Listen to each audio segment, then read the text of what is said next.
From this day forth, Nick remained inside the office of the CZE of the priesthood, inside Crossmark City. Naturally, if he had a choice, Nick wouldn't choose to be here. He would much rather go back to Aegis. However, going back to Aegis wasn't easy anymore since Wrath and its servants would hunt him down if he tried to run. Still, Nick wasn't wasting his time here. He was actually learning things no human had ever learned before, things one could only learn from powerful specters. Every day, the CZE returned to her office to stare at the wall. Yes, most of the time she just stared at the wall. Whenever she didn't need to go out to advance the great plan, she looked at the wall and waited. This was the first time Nick had been able to watch a specter in its natural habitat like this. Julian hadn't been a normal specter, so he didn't really count. It actually makes sense, Nick thought, acting like he wasn't paying attention to the CZE. What's there to do when you don't have emotions? You only work on your power, and once you can't work on that anymore, you wait until you can again. I'm not sure why she's not trying to advance right now. She doesn't even look like she's trying. So she just waits all day, every day. What a strange creature. The way Nick saw it, there was almost no difference between a free specter and one contained in a containment unit.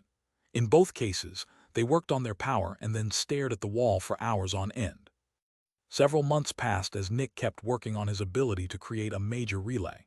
During these months, the CZE never started a single conversation with him. She always acted like Nick didn't exist, and Nick did the same to her. Nick felt a bit awkward being in her office with her, though he knew the CZE didn't have these kinds of feelings.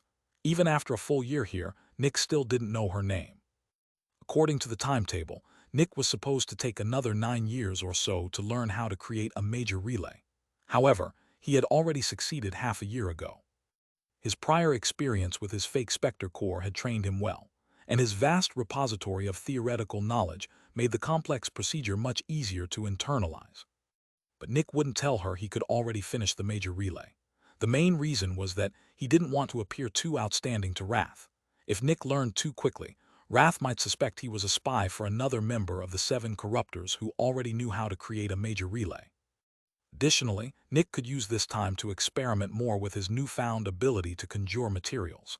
He had been analyzing the uniform he'd stolen from that one expert, attempting to recreate it. The uniform was tenacious and couldn't be easily torn, yet flexible enough to stretch quite a bit. The materials comprising it were advanced. After an additional year of experimenting, Nick managed to copy the uniform's main material, but that was just a part of it. If a human grabbed a random piece of their shirt, would the material in their hand match what all their clothing was made of? Did a shirt feel the same as pants? Did the strings or buttons fastening the pants feel the same as the fabric? Obviously not. But it was something, at least. Nick looked at the growing piece of advanced fabric in his hand. He grabbed it and stretched it a bit. After stretching it enough, he saw the individual strings and the gaps between them. That had been the hardest thing to create. Nick had been able to make this kind of material for a while, but only as a singular sheet. Even stretched, one wouldn't see the strings and gaps between them. It was like a type of skin, molten into shape instead of stitched together. While the attributes are the same, the subtle things are what's truly important, Nick thought. To truly recreate reality, I need to make perfect copies, including all the negative aspects of the material. I'm still learning about all of this, and the harder something is to create, the more experience I gain. While the material itself might suffer since I'm sacrificing part of its potential, I'll benefit in the long term. The next moment, the fabric in Nick's hand vanished into thin air. It broke apart into particles of dust, which then turned into nothing. However, nothing ever truly became nothing. Nick had simply turned the fabric back into Prefix. Sadly, Nick couldn't turn the fabric into Zephyx, but that was expected. Zephyx was in a high-energy state, and it used up its stored energy whenever it did something, increasing power, turning into something, exploding, whatever. To turn something like fabric into Zephyx, one needed to add energy, basically the same as what Nick did in the first place as a Specter. There was barely any advantage to turning matter into Zephyx over turning Prefix into Zephyx. The next moment, the door opened, and the CZE stepped inside. Nick immediately turned back to his half-finished major relay and continued working. Half an hour later, the CZE looked away from the wall and stared at one of the stones in Nick's major relay. She could tell this stone had been completed, meaning Nick had gotten past the hardest part. That he'd managed it within 2 years was insane. Over the next few hours, Nick finished the other stones, leaving only the big one. Without asking, Nick received all the information he needed to deal with it. Naturally, the big stone was the most complex of all, but finishing it wouldn't be as hard as finishing the smaller ones. Nick already knew the basics and just needed to get a bit better at what he already knew, instead of learning something new. With his current experience, he could deal with the big stone in a couple of hours. Still, he decided to wait a couple more weeks before finishing it. When he was done, he turned to the CZE, who was looking at the major relay. "Activate it," she said in a neutral voice. Nick turned to his major relay and did just that. The big stone in front of him shook and morphed into the muscular, angry figure of Wrath, who glared at Nick with absolute hatred. "What?" it asked in annoyance. "I made this major relay," Nick said. "What now?" Wrath narrowed its eyes before looking at the CZE. The CZE nodded. It was difficult for Wrath to believe Nick had never done anything like this before. He was terrifyingly fast at learning how to conjure items and create manipulation lines. However, Wrath had seen many Specters in its life, and some of them had terrifying talents in strange fields. It had even met a Specter once that could estimate most of what had happened to a human in their life just by watching how they moved and talked. That hadn't even been its ability. It had just been that good at reading people. "Good," Wrath said, looking back at Nick. "You are good at assassinating humans, right?" Nick nodded. "My specialty is remaining hidden and killing humans and Specters." "You are good at killing Specters?" Wrath asked. "Do you gain power from killing Specters?" "I don't benefit from killing Specters," Nick said. "I'm just good at it because humans and Specters have the same weaknesses." Wrath remained silent for a bit, seemingly seething in hatred. By now, Nick could tell Wrath wasn't angry at him. Wrath was just very angry, as a baseline. "I want you to deal with other Specters," it said after a while. "The others are closing in on Lord War's territory. There is a city that has recently become home to one of Gluttony's servants. At this moment, it's trying to take control of the city. I want you to go there, find it, and kill it," Wrath said. "Find it?" Nick asked. "You don't know where it is?" "I know one of Gluttony's servants is in the city. The signs are unmistakable, but I can't find out who it is. It must be amongst the powerful extractors of the city. The city must survive. We need it to wage war. But Gluttony's servant must die. Go there and deal with it." Chapter 625, Black Cradle. Wrath told Nick where he had to go, and finally, Nick found out where he was. He was in the western part of the Grand Continent, more specifically, between two enormous bodies of water of similar size. If he walked a couple 100 kilometers southwest, he'd enter the northeastern parts of the War Continent. Nick knew the continents and what the world looked like, and with this information, he could finally go back to Aegis. He just needed to fly west for a couple 1,000 kilometers. Nick wouldn't even need to fear Wrath anymore. On his way to his mission, he could simply fly west and arrive at Aegis headquarters before Wrath realized he'd betrayed him. His path home was open. However, Nick decided against returning to Aegis for now. The opportunity he'd received by being forced into servitude was too good to pass up. If he kept working under Wrath for a couple of years, he could help humanity a lot. His job was to get rid of other corruptors' influence in cities and hand control over to Wrath's servants. Of course, in the short term, this just meant exchanging one monster for another. If Nick did a good job, Wrath's territory would expand greatly. Then, as soon as he returned to Aegis, everything would crumble in an instant, freeing all the cities he'd given Wrath. "I can do a lot of good by working under Wrath," Nick thought. "I can help thousands of people, maybe even tens of thousands." Before Nick left for his first task, the CZE of the priesthood gave him some basic information he should know, now that he was part of Wrath's side. The 7 corruptors, except for Greed, each had their own territory. Greed had none, since having one would mean being bound to a place, making it easier for the adversaries to track him down and kill him. When Nick heard that essentially the entire world was already divided between the corruptors, he was surprised.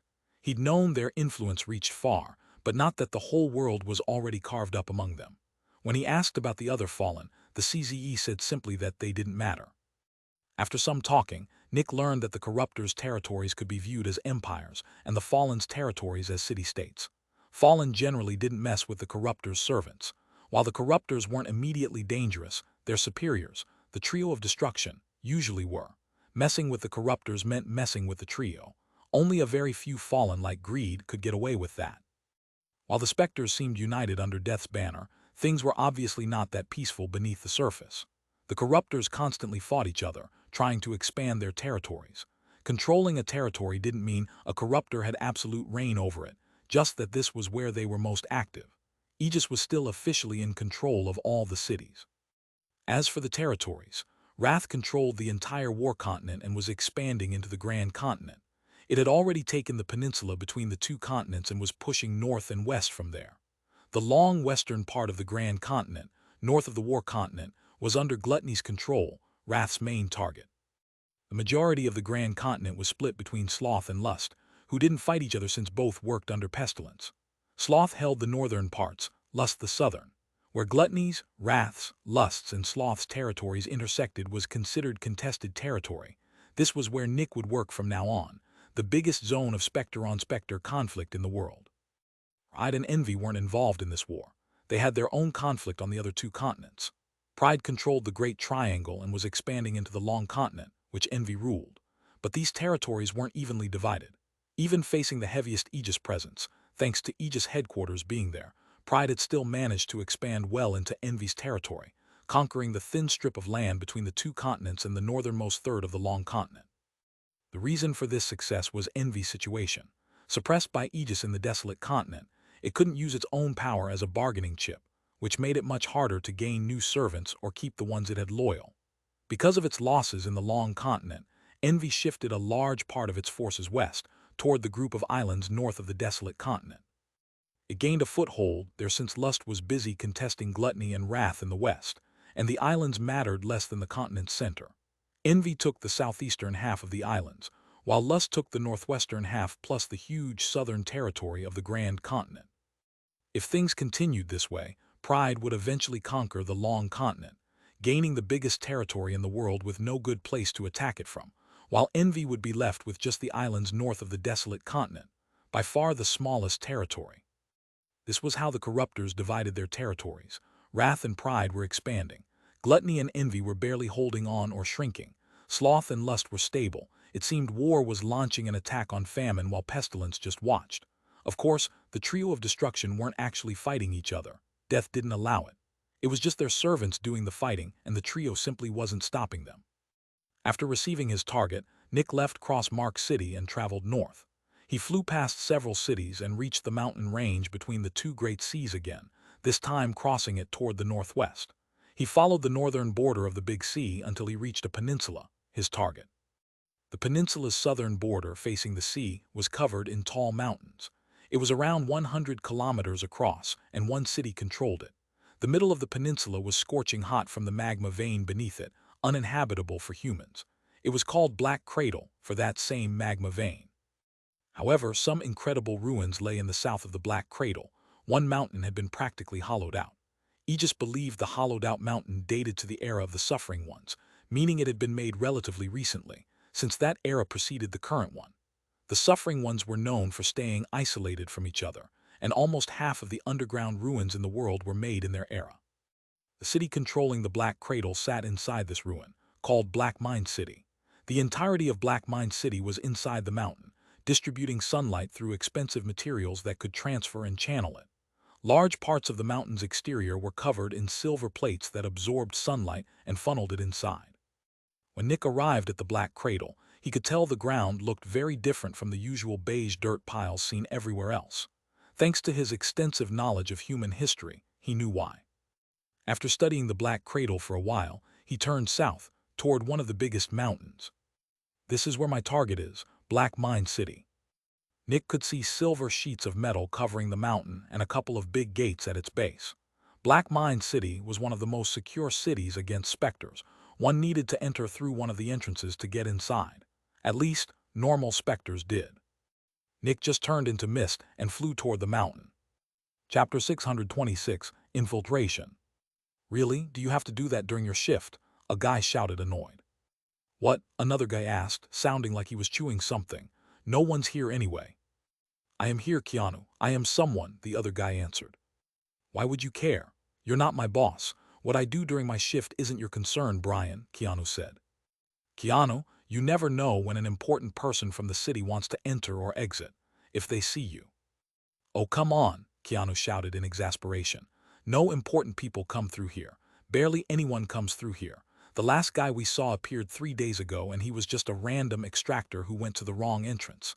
Chill out, Brian. You're genuinely starting to annoy me with your rules lawyering. Go deal with your own shit. Brian took a deep breath, watching Keanu shove another black stick into his mouth. At least share some. No, Keanu shot back before taking another bite. Brian grimaced with disgust and annoyance, then pointedly looked away. For several seconds, the only sound was Keanu chewing and moaning in pleasure. Nick watched all of this in silence from the ceiling. The entrance was about 3 meters high and wide, blocked by a massive gate, with the 2 guards stationed outside. Their job was to watch for Specters trying to get into the city.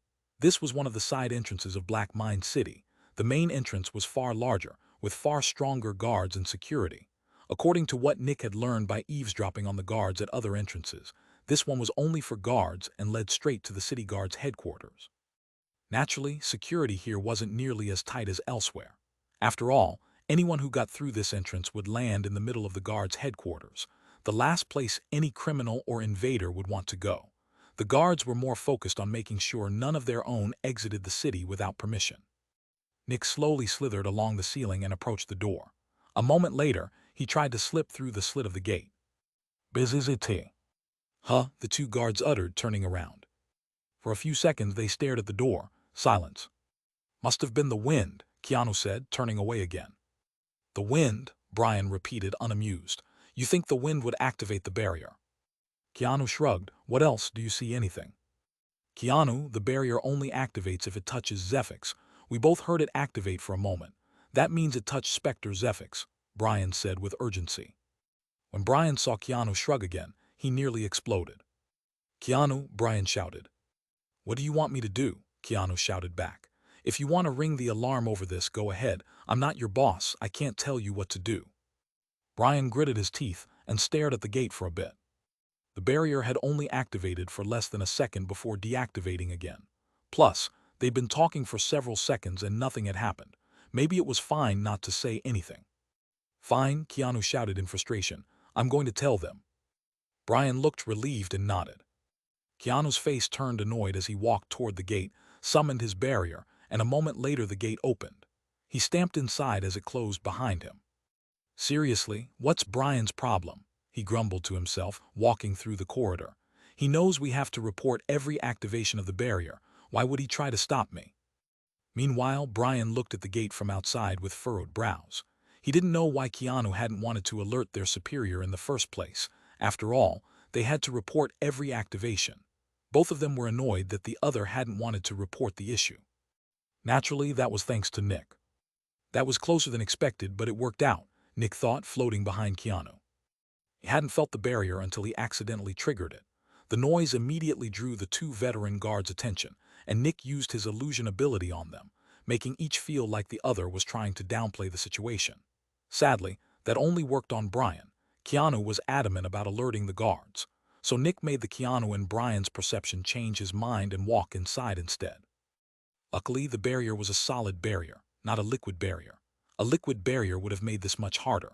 A solid barrier could not be passed by anyone unless deactivated. A liquid barrier, by contrast, was always active. The only way through was with a barrier attuned to it. If one imagined the liquid barrier as a waterfall, the attuned barrier was like an umbrella. The waterfall kept falling, but one could redirect it around one's body while walking through with an umbrella. Nick knew almost nothing about the inside of the city, which made the start the riskiest part. After following Keanu for a while, the 2 of them entered some barracks. Several guards were shooting the shit while playing cards and eating black sticks. Bro, Keanu, you won. Not now, Keanu shouted back, not slowing. I'm on duty.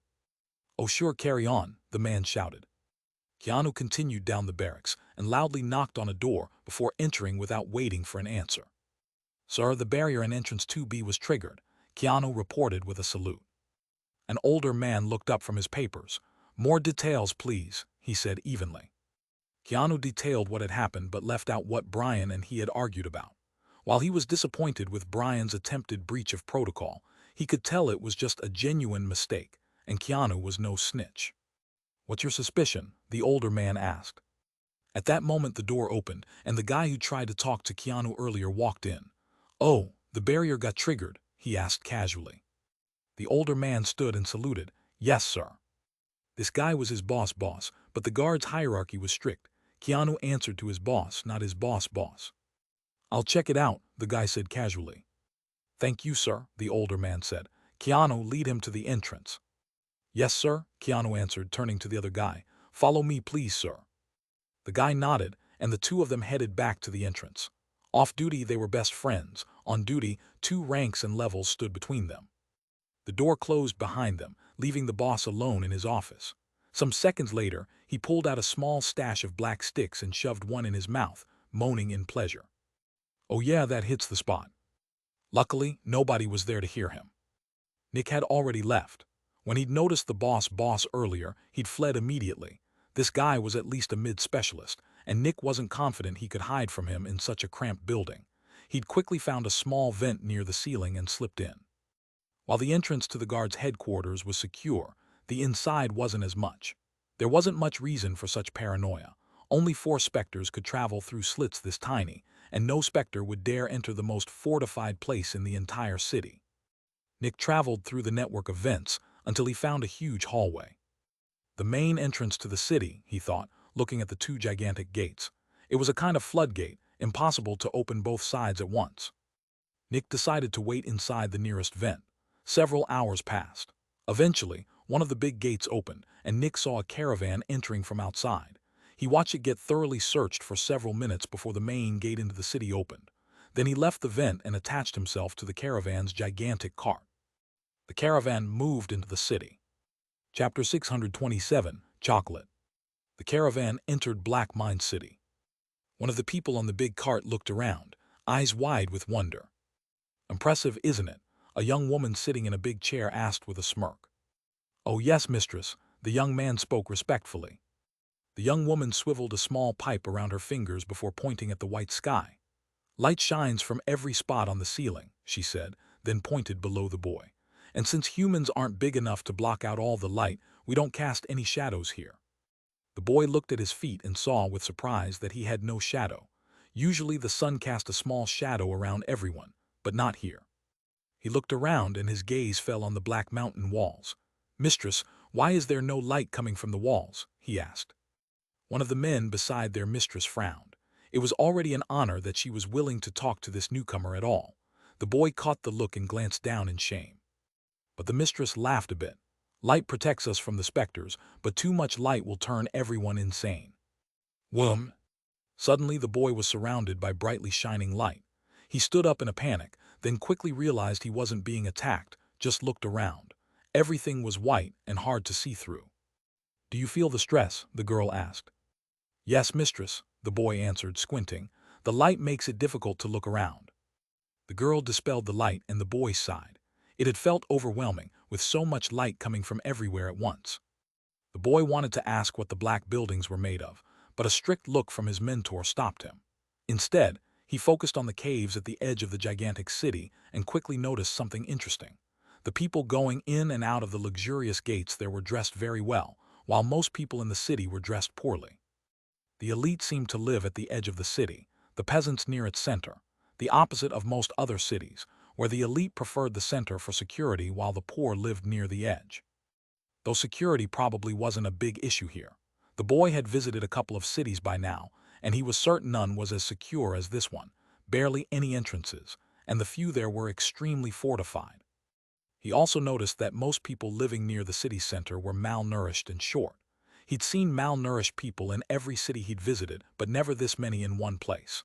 Surprisingly, their clothing wasn't damaged and was even fairly clean, yet most of them were gaunt, walking around like zombies.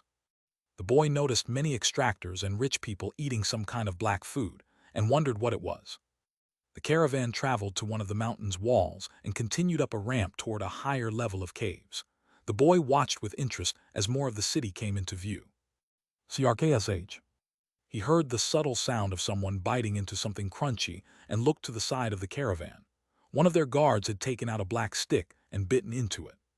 "Hey, what are you eating?" the boy asked, peering over the edge at the guard.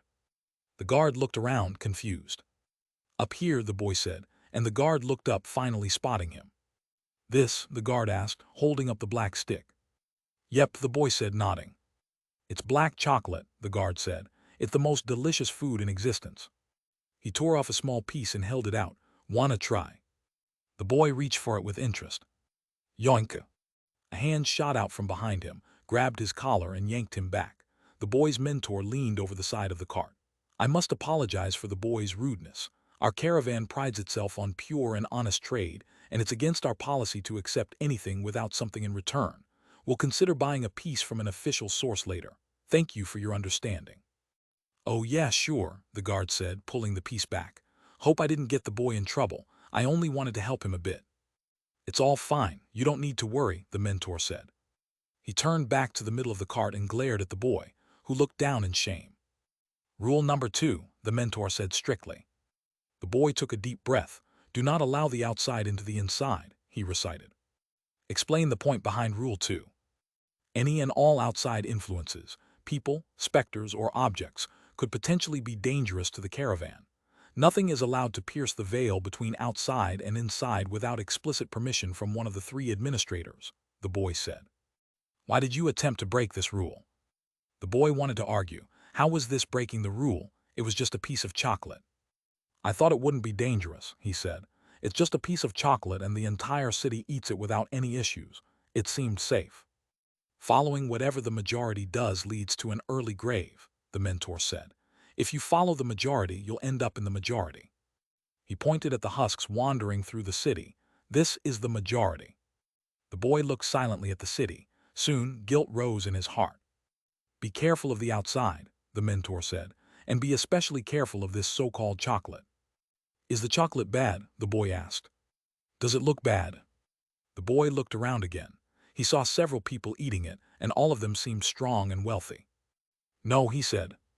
Not even a little bit. The boy looked around again. No, everyone seemed healthy. He shook his head. Truth of the world. Number 1, the mentor ordered. There is no benefit without an associated cost, the boy recited. Do you see a cost? The boy looked around. No, everything looks good. Then he sighed, realizing something, and recited another rule without hesitation. When there is no cost, the cost is especially high. Correct, the mentor said. There is always a cost, and when you don't see it, it means somebody or something is trying to hide it from you. The boy nodded. Then he looked at the extractors nearby. Almost half of them were eating the black chocolate. What's the cost of this chocolate? He asked. The mentor frowned, looking away. It's better if you don't know, he said, his voice deep. The boy blinked. Why? The mentor sighed. Just don't break the rules, okay? The boy was surprised. His mentor was being so nice all of a sudden. Don't ask about the chocolate again, a sweet voice said from behind him. The boy turned and looked at the mistress in shock. Yes, mistress, he said respectfully. The mentor looked at the boy for a bit, then sighed again. He'd been with the caravan for decades, and it still wasn't easy to accept this life sometimes. They traveled through the western Grand Continent, passing several cities with obvious Specter activity. Nearly all of them followed the same pattern, one part of the population consuming endlessly, the other starving. Their mistress was powerful enough to fight a city, but that was the extent of their power. If it were only one city, they might do something. But this involved several cities, which meant their opponent was very powerful. From what the mistress had once said, she knew who her opponent was, she just never told the mentor. Suddenly, the girl turned to her right and chuckled. Finally decided to become active, she thought with a smirk. I wonder if this city will change significantly. Mistress, the mentor asked, confused. He wasn't sure why she'd laughed. It's nothing, she said, just that a guest just left us. Chapter 628, Incubator. Nick rapidly floated away from the caravan, glancing back at the girl sitting on the big chair atop the cart. For a short moment, the two of them looked at each other. This could have gone way worse, Nick thought. Earlier, when Nick had entered the big floodgate between the city and the outside, his ability had almost immediately deactivated. He stopped and retreated back into the vent, and could tell almost immediately who had seen him. The girl on the cart had glanced in his direction, and Nick looked back.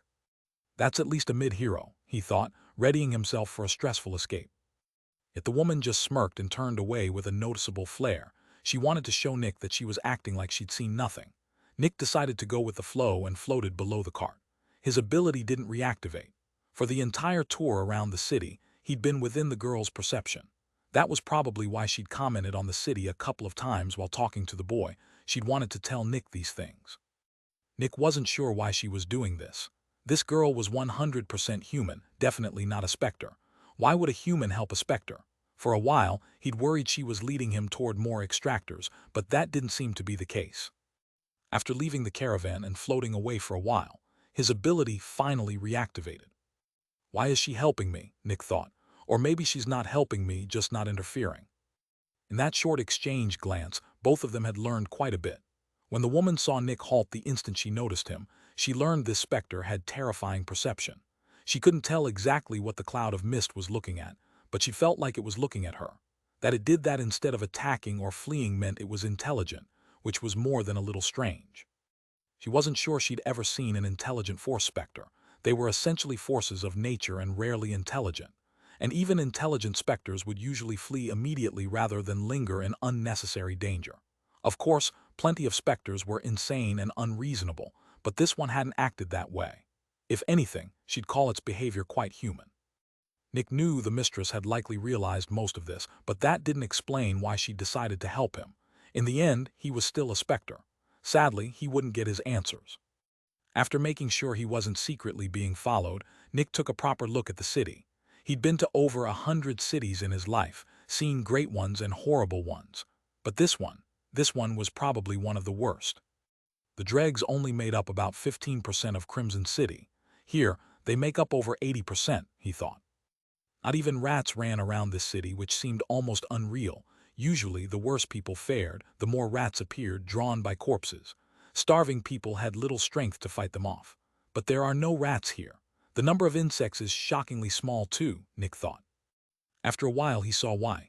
They're eating them, he thought, brows furrowed. Nick watched a couple of people carefully lift a sheet of metal to reveal a barrel of old water filled with insect larvae. They retrieved a few and put the sheet back. It was the most pathetic farm Nick had ever seen, until he saw an even worse one a minute later. Family of 3, a father, a mother, a young daughter. The parents were skinny, the daughter was relatively healthy, eating a small plate of wriggling fat larvae while her parents watched with love. Luckily, she couldn't see the dark truth behind them. Beneath the father's loose shirt, fat maggots wriggled in his flesh. His back was already covered in holes he refused to treat. The maggots the daughter ate came from his back. He was growing them for her, and yet his eyes held nothing but love and hope as he looked at her. He won't survive much longer, Nick thought. They'll hide his body and harvest the maggots born from it. Nick had already found a similar case in a different house, where it seemed the mother hadn't harbored maggots while alive but housed plenty now. But there, it wasn't the child eating the majority, it was the father. Not everyone valued their children's lives above their own. For some people, children are a safety net, Nick realized, narrowing his eyes. They invest in them while food is plentiful, but if they ever need it desperately. It was horrendous. This city was absolutely vile, but Nick wasn't disgusted by the poor. He was disgusted by the elites who'd caused this insanity. Meanwhile, Nick thought, looking at the caves around the city, where over 100 people munched on chocolate sticks. They just keep eating and eating. Ding! One of the extractors accidentally dropped a chocolate stick while walking through the city. He looked at it, hesitated, then sighed and kept walking. He loved these sticks but wasn't willing to eat one off the ground. The poor around him noticed the dropped stick. And then something shocking happened. Not a single one of them tried to take it. It just lay there. They were obviously starving, yet they ignored it. After several minutes, a young boy emerged from the shadows, looked around carefully and approached it. Most people ignored him. He picked it up and stared at it in wonder. Was this food? "Don't eat that," an older man sitting nearby said. "Huh?" the boy asked, turning to him. Some onlookers shot the man a dirty look. Why couldn't he mind his own business? "Why?" the boy asked. "It won't help with your hunger," the man said.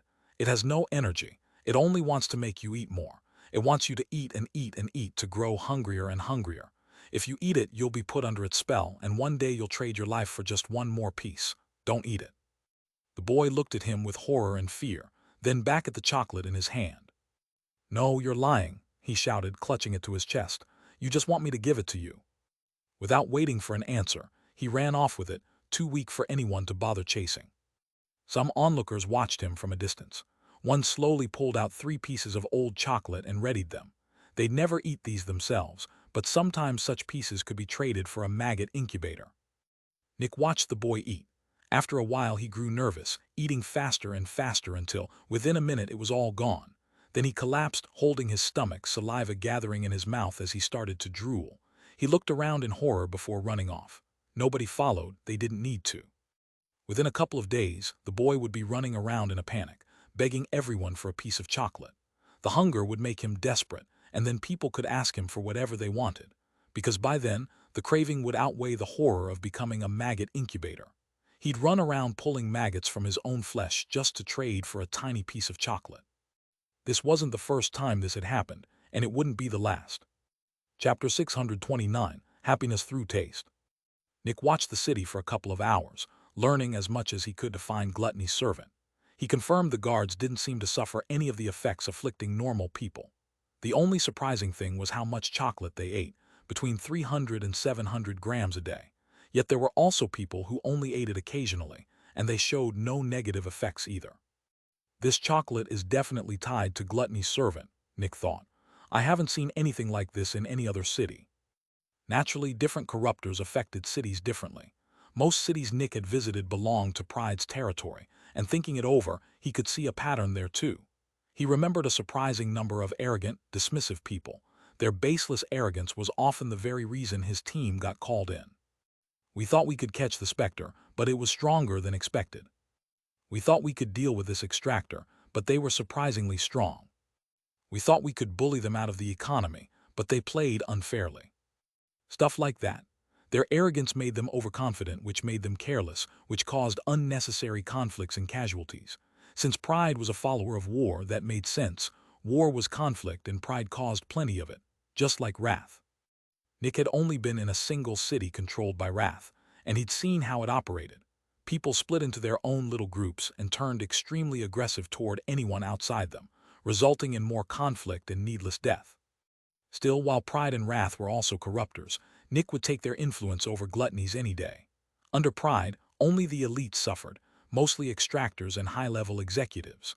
Under Wrath, the victims were groups, but within each group, people could live relatively normal lives until they got jumped by another group.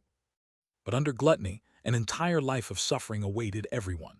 One side consumed endlessly without ever satisfying its hunger, while the other stayed hungry without being able to consume at all.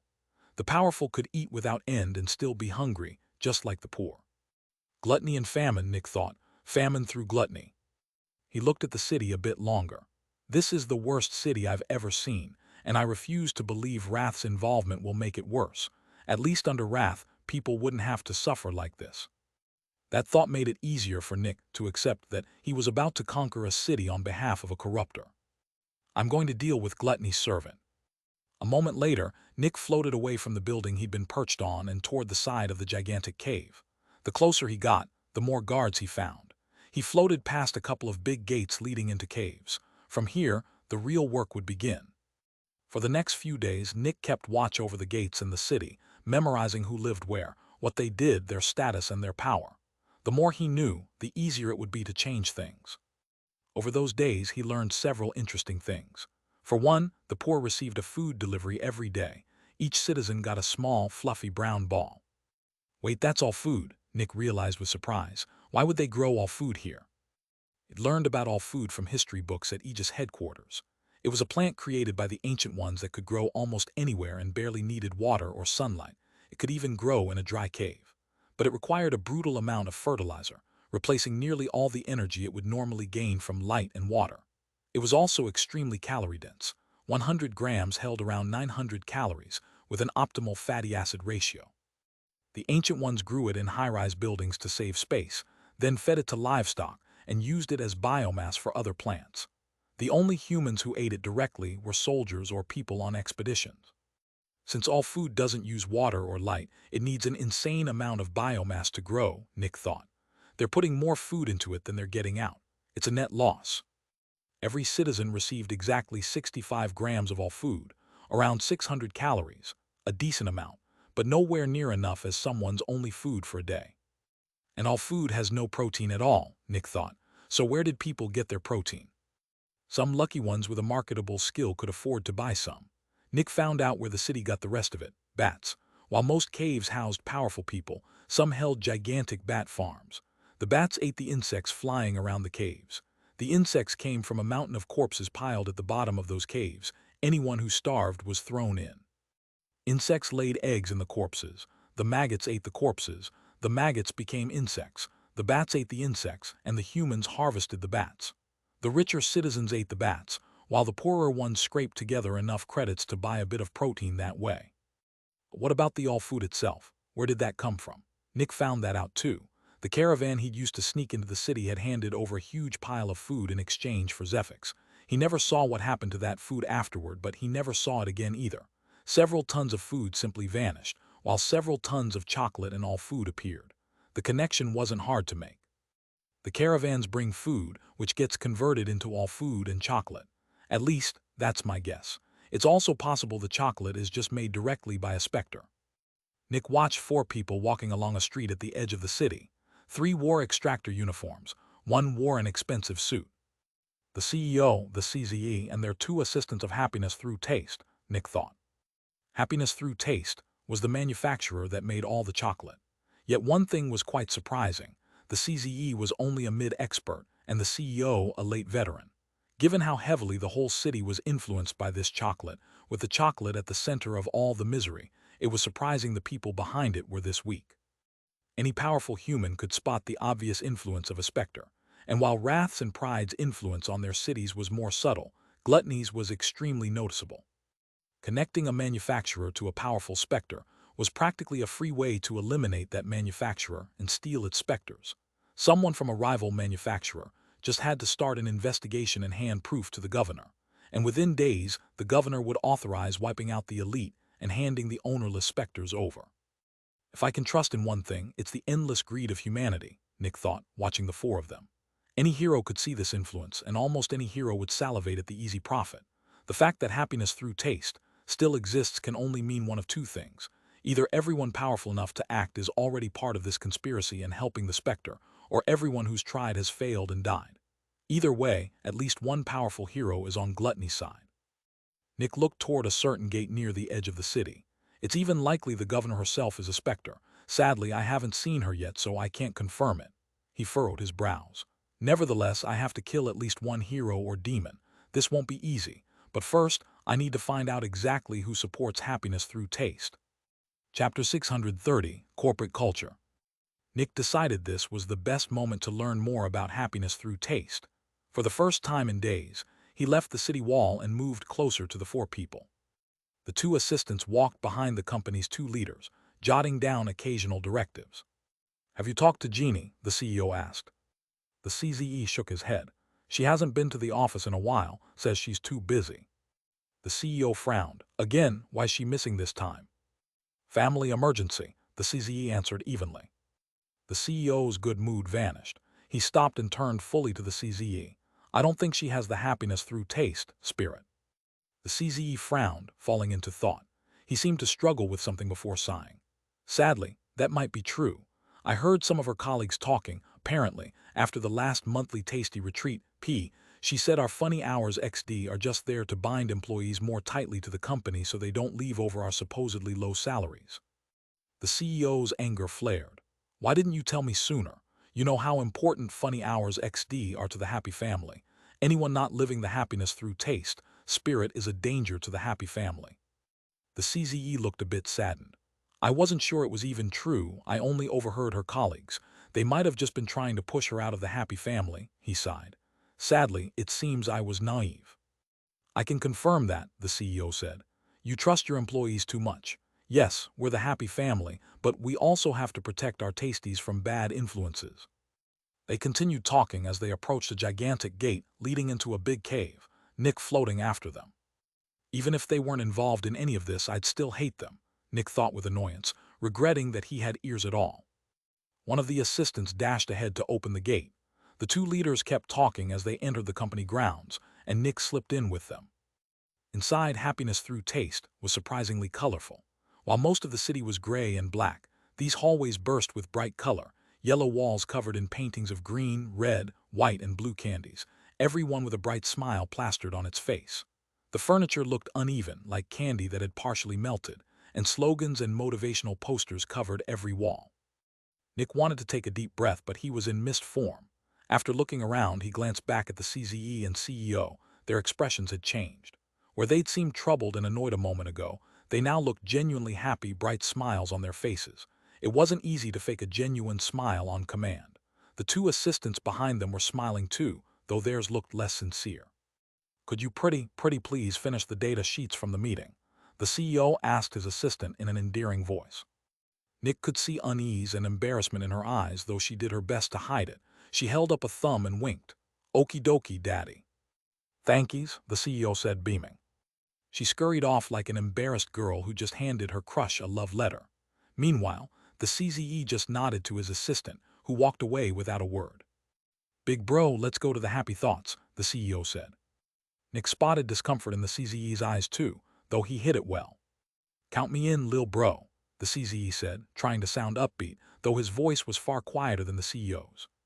The CEO jumped onto some kind of board along the hallway.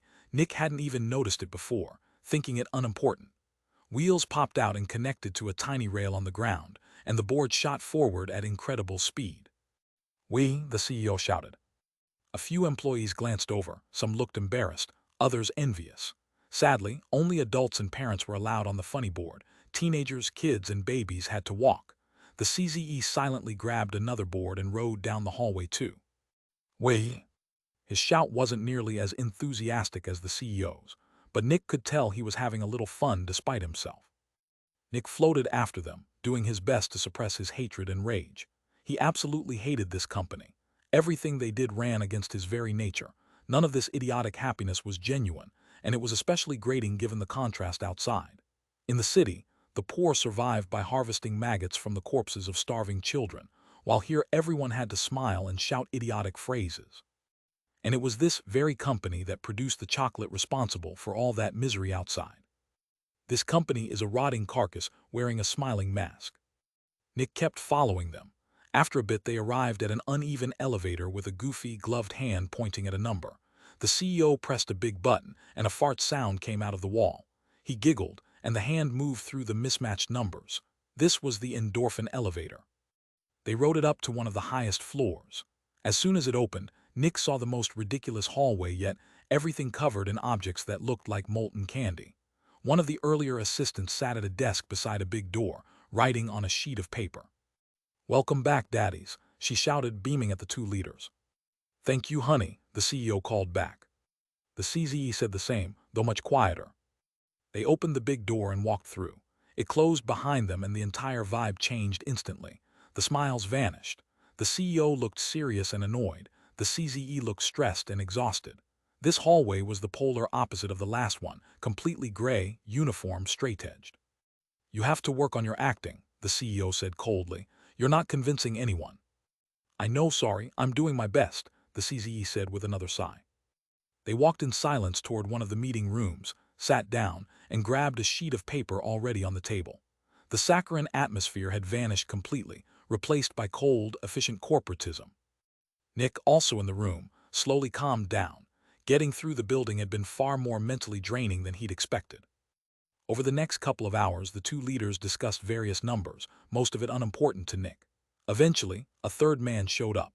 The two greeted him casually, and the three talked over a few more things. This newest guy seemed serious, and once he joined, the topic shifted to corporate culture.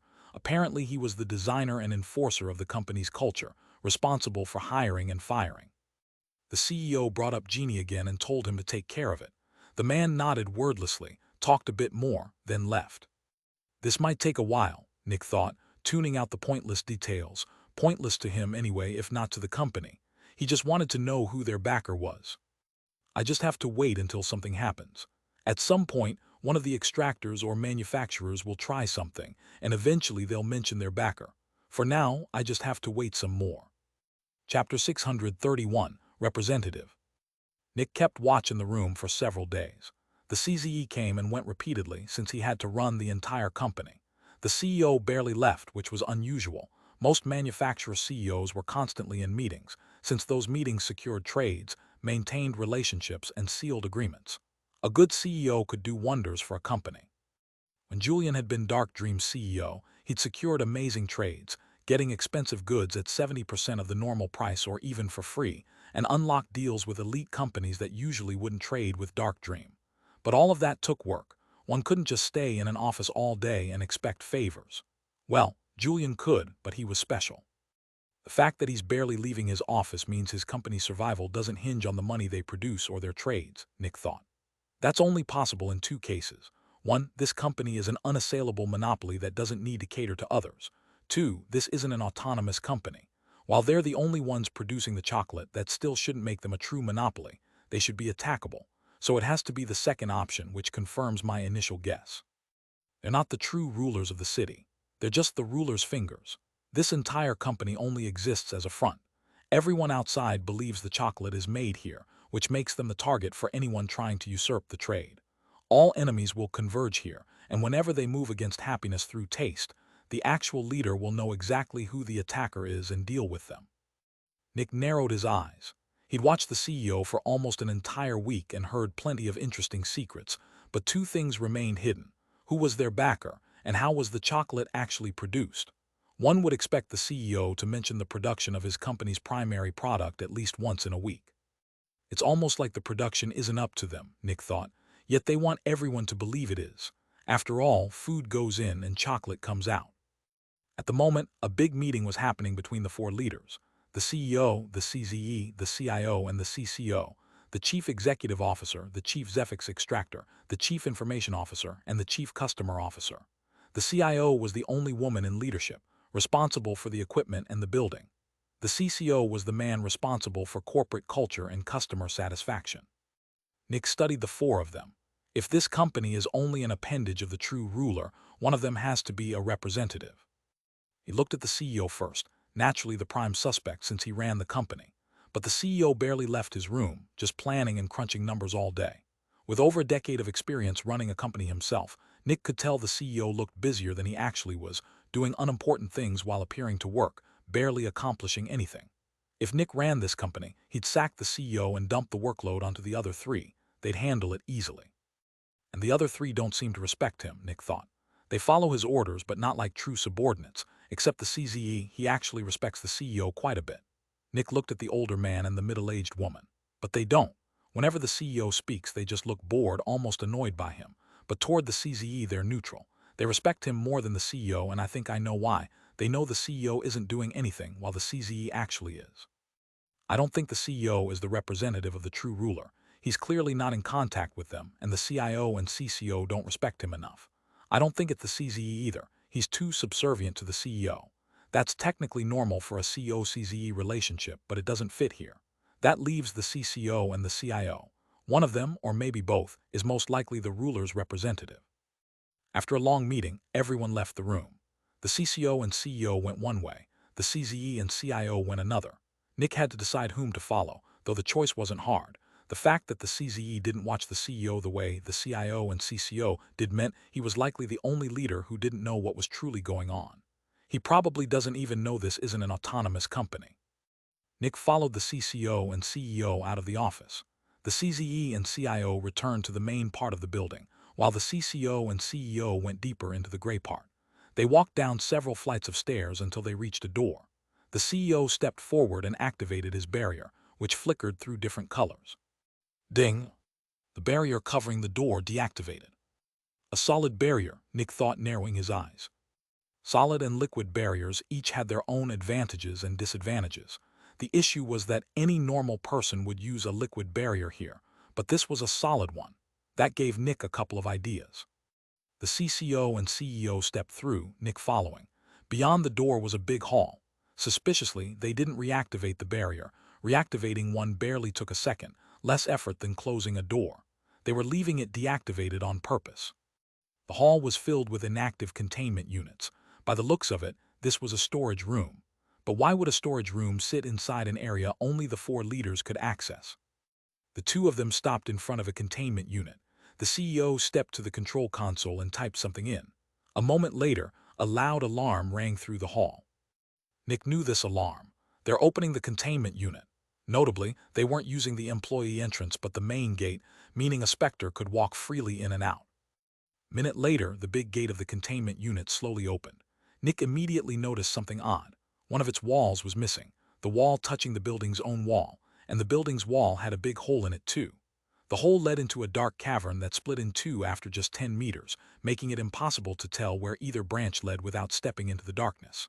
The cavern wasn't empty though. Several full carts of food sat stored inside. "As always," the CCO said evenly. "Of course," the CEO answered, his voice a touch nervous. Just as expected, Nick thought. The CCO is the representative, and if my suspicion is correct, he should also be. The CCO stepped forward, into the darkness, without any light. I knew it, Nick thought. The earlier solid barrier had made him suspect one of the two was a Specter, and since the CEO had shown his own barrier, it couldn't have been him. Nick looked at the CCO in a new light. The guy responsible for this horrendous abomination of a corporate culture is a Specter. Why am I not surprised? He probably feeds on the misery he creates by forcing people to follow such ridiculous rules. The CCO took hold of a cart and pulled it down one of the hallways. Chapter 632, Making Chocolate. Nick manipulated the CEO's perception and followed the CCO. Manipulating an expert's perception cost quite a lot of Zephyx, but wasn't difficult for him. The CCO calmly pulled the cart down the dark hallway. Nick watched him, trying to gauge his power, but couldn't. He feels like a human veteran to me, Nick thought. But he has to be a powerful elder at least. The fact that he can fool my senses proves it. Even knowing he's a Specter, even trying my hardest to feel his true power, I can't see through his ability. He has to be a fanatic at the very least. Luckily, Nick's ability was still active, so the CCO didn't know he was there. I have to be careful with that assumption, though, Nick thought. When I waited near the CZE of the priesthood, I also thought my ability hid me completely, but she still sensed something through the barrier of her office. Still, I'm fairly certain nothing sensed me just now. I should stay careful regardless. The CCO kept walking down the dark cave, which curved gradually upward and to the right. Based on the angle of the curve, we should be circling through the mountain stone along the inside of the city. After about 3 minutes, the curve turned again. The days Nick had spent watching the city let him build a reliable, detailed map, and with a bit of math and estimation, he was fairly sure he knew where they were. Just as expected, Nick thought, I knew someone powerful was backing them. The city headquarters.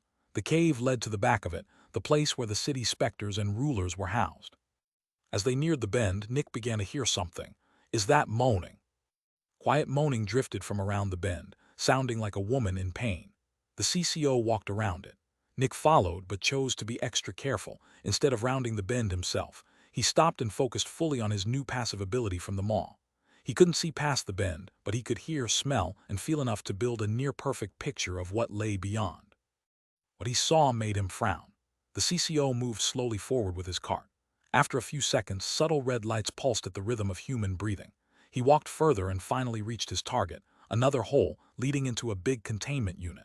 Unlike the earlier one, this one wasn't deactivated. It was fully running, though it wasn't really containing anything, given the gigantic hole leading straight into the cave. In the middle of it lay a Specter, around 4 meters tall, completely black, a woman on her back, unreasonably pregnant, her belly bulging out as much as she was tall. The labored breathing and pulsing red light came from her. She was sweating heavily, clearly suffering through this pregnancy. Quick, quick, quick, she gasped. I need food, give me food. The CCO walked forward silently, stopped before her and lifted the cart with one hand. Her mouth opened to an unreasonable degree, no teeth, just gums covering every surface inside. The CCO dumped the entire cart's food into her maw. In under 10 seconds, a full ton of food vanished. She closed her mouth. Ooh. Her belly began to rumble, vibrating. "AHHH, AHHH, AHHH," she screamed suddenly in absolute pain. It's here, it's coming, AAA. Her legs spread, her vagina expanding like a balloon, and a humongous black mass clogged the gaping opening. AHHH, AHHH. She kept screaming as the sticky, slimy mass changed shape, forcing its way through. The CCO had already set the empty cart beneath her. Nick heard the slimy, sloshy sound of the mass plopping onto it. Once it left her, she quieted, though not completely, just returning to pain moaning. Her belly hadn't shrunk at all after giving birth. Food, bring more food, please, she panted. The CCO didn't answer, just pulled the cart back into the cave. After a while, the slimy black substance hardened and turned faintly shiny. Chocolate, Nick thought, watching the CCO and cart pass him by. So the Specter consumes the food and produces the chocolate. Most likely, it grows more powerful the more people eat it. Nick followed the CCO back to the cave's entrance, where the CEO still waited. The CCO left the chocolate cart there before grabbing the next cart of food and heading back down the cave. This time, Nick didn't follow. He went left instead of right, wanting to know where that path led. He already had a suspicion but wanted confirmation. The first thing he noticed was light in this part of the cave. That means humans walk through here occasionally, he thought. He soon reached a door thick but with no barrier blocking it. A door leading to a secret tunnel without a barrier. That was a contradiction. The only reason to skip a barrier on such an important door was that Specters couldn't easily deactivate them, meaning no barrier let Specters pass freely. Yet the tunnel was lit, meaning humans used it too. Unless this isn't about who can pass through the door but about subtlety. A barrier is conspicuous. What if the other side is simply hidden? Well, since there's no barrier, I can test that. Nick couldn't pass through the door himself without creating a hole any veteran or stronger would notice. So he turned corporeal and approached it. Knock. He knocked quietly, closing his eyes. The vibrations, combined with his finely tuned senses, told him what lay behind. Similar to how flicking a piece of metal held in one's fingers sounds different from flicking one lying on the ground. He could tell the door touched something massive on the other side. Most likely a solid cube of metal, Nick thought. Something's hiding the door. All the clues fit together. Food entered through the company's main entrance and went into a storage room. At some point, most likely the CIO, someone pushed the metal cube aside, pulled the food cart to the cave's other entrance, then returned, put the cube back and left. Eventually, the CCO would exchange the food for chocolate. Later, the CIO would pull the carts back into the original storage room, and finally the chocolate would leave the building to be sold. It has to be the CIO, Nick thought. She's responsible for the whole building. It's her job to know everything about it. Hiding this from her would be nearly impossible. And the fact that this part of the cave is lit means she's human. How much does she actually know about the chocolate's production? Probably not much. If she knew the details, she could just bring the food to the Specter directly, which would be far easier. She probably only knows they're working for someone else without knowing who. The CEO might not even know that much. The CCO is likely the only one who does. After working through all of this, Nick shot back down the cave and slipped into the other entrance.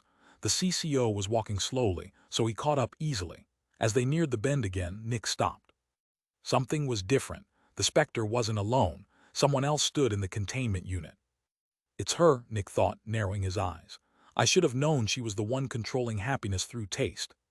Chapter 633, Human Servant. Nick could see a younger woman standing in the corner, wearing a white uniform, black hair. While the rest of the containment unit pulsed with red light, her corner held a small lamp of normal sunlight, confirmation she was human. There'd be no reason to stand in sunlight otherwise. The CCO kept walking forward, and she watched him with an intense mix of disdain and distance. She clearly didn't think highly of him, but didn't want to confront him either. Bring me food, please. The tall Specter groaned in pain. The CCO set the cart aside and approached the woman first. Please food, I need food, the Specter begged. The woman's eyes narrowed at him. Don't you hear your mistress? She demands food. You should comply before she squashes you like a bug. The CCO looked at her emotionlessly. She's not a lucid Specter, he said calmly. I could fill this entire room with food, and she wouldn't be intelligent enough to feed herself. Her eyes narrowed further. Is that a good or a bad thing? She asked, her tone threatening. Please food, I need food, give me food, the Specter moaned. Humans, the CCO said coldly, always testing your boundaries. The next moment, waves of consciousness left his Specter core and entered the tall Specters. Though she wasn't intelligent, this kind of communication still got through. FOOD, MYFOOD. The air itself seemed to shake as she screamed in absolute hysterics. The rhythmic red pulses turned chaotic, dissolving into something like static. Nick's mist body shuddered, and he began losing consciousness. His ability was still active, and he stood far away with several thick walls between himself and the Specter, yet the shout hit him hard anyway, even though he wasn't even its target. Nick reverted to corporeal form, before collapsing to his knees. Fuck, he thought, gritting his teeth, grabbing his head. The pain was intense even for him. The screaming stopped 5 seconds later, and Nick returned to mist form. Once he'd regained his faculties, he looked back at the containment unit. The woman was on her knees, her barrier wavering. There was no good way to survive that kind of attack. If the barrier blocked it, she'd burn through a ton of Zephyx. If it didn't, she might die. Luckily, Nick's ability hadn't deactivated once, so nobody had noticed him, though noticing anyone at that distance, amid such an apocalyptic scream, would have been nearly impossible anyway. The governor lost most of her Zephyx, but nothing else seems damaged, Nick thought, glancing at the food cart unchanged. This is a purely psychic attack, no physical force. Anyone with consciousness gets hit, nothing else. Still, the damage was devastating. How powerful is this Specter? Nick wondered. A mid-demon at least. How long has it been fed in this city? Is Gluttony planning to let it grow into a fallen? In his life, Nick had seen more heroes than demons, but that didn't reflect the true state of the world. This world was ruled by Specters, not humans. While there were probably more newbies and Johns than hatchlings and adolescents, things shifted sharply at the third level and above. Fallen already outnumbered protectors more than 7 to 1, and adversaries outnumbered shields more than 10 to 1. Demons likely outnumbered heroes 3 to 5 times over. Going strictly by the numbers, for every hero in a city, there'd be 3 to 5 demons. The only reason cities didn't team with them was that each contained a large chunk, and most of the rest lived outside city walls. So finding a wild demon inside a city wasn't unusual at all. The governor knelt, glancing nervously at the CCO who hadn't moved. Though the tall Specter wasn't intelligent, it was smart enough not to hurt its own food source. Can we now cooperate for a couple of years without any boundary tests? The CCO asked coldly. The woman gritted her teeth and stood. No. The CCO's eyes narrowed. I'll try again in 6 months, she said. You know this is an unreasonable, unstable Specter. You'll never know when it goes crazy. You won't always be Lord Gluttony's primary servant. Eventually you'll lose control of it and I'll replace you. Just wait. Nick was a bit taken aback. He'd initially wondered if the governor's hostility toward the CCO meant she had some kind of conscience, yet here she was, talking about becoming Gluttony's primary servant herself. Can humans even become Specter's servants? Nick thought. After a moment, he reached a conclusion. Why not? Humans are the most morally complex creatures alive.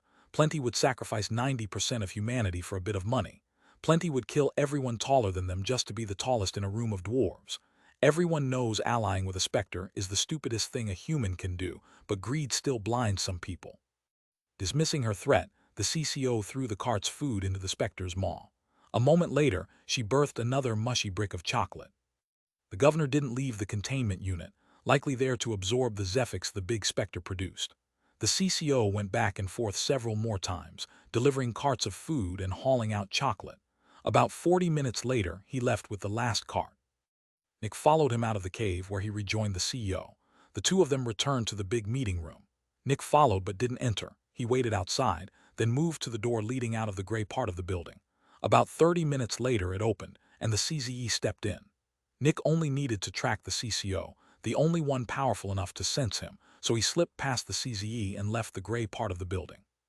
The moment he re-entered the colorful candy world, his mood soured further. This fucking mascot candy nonsense of happiness through taste was really getting on his nerves.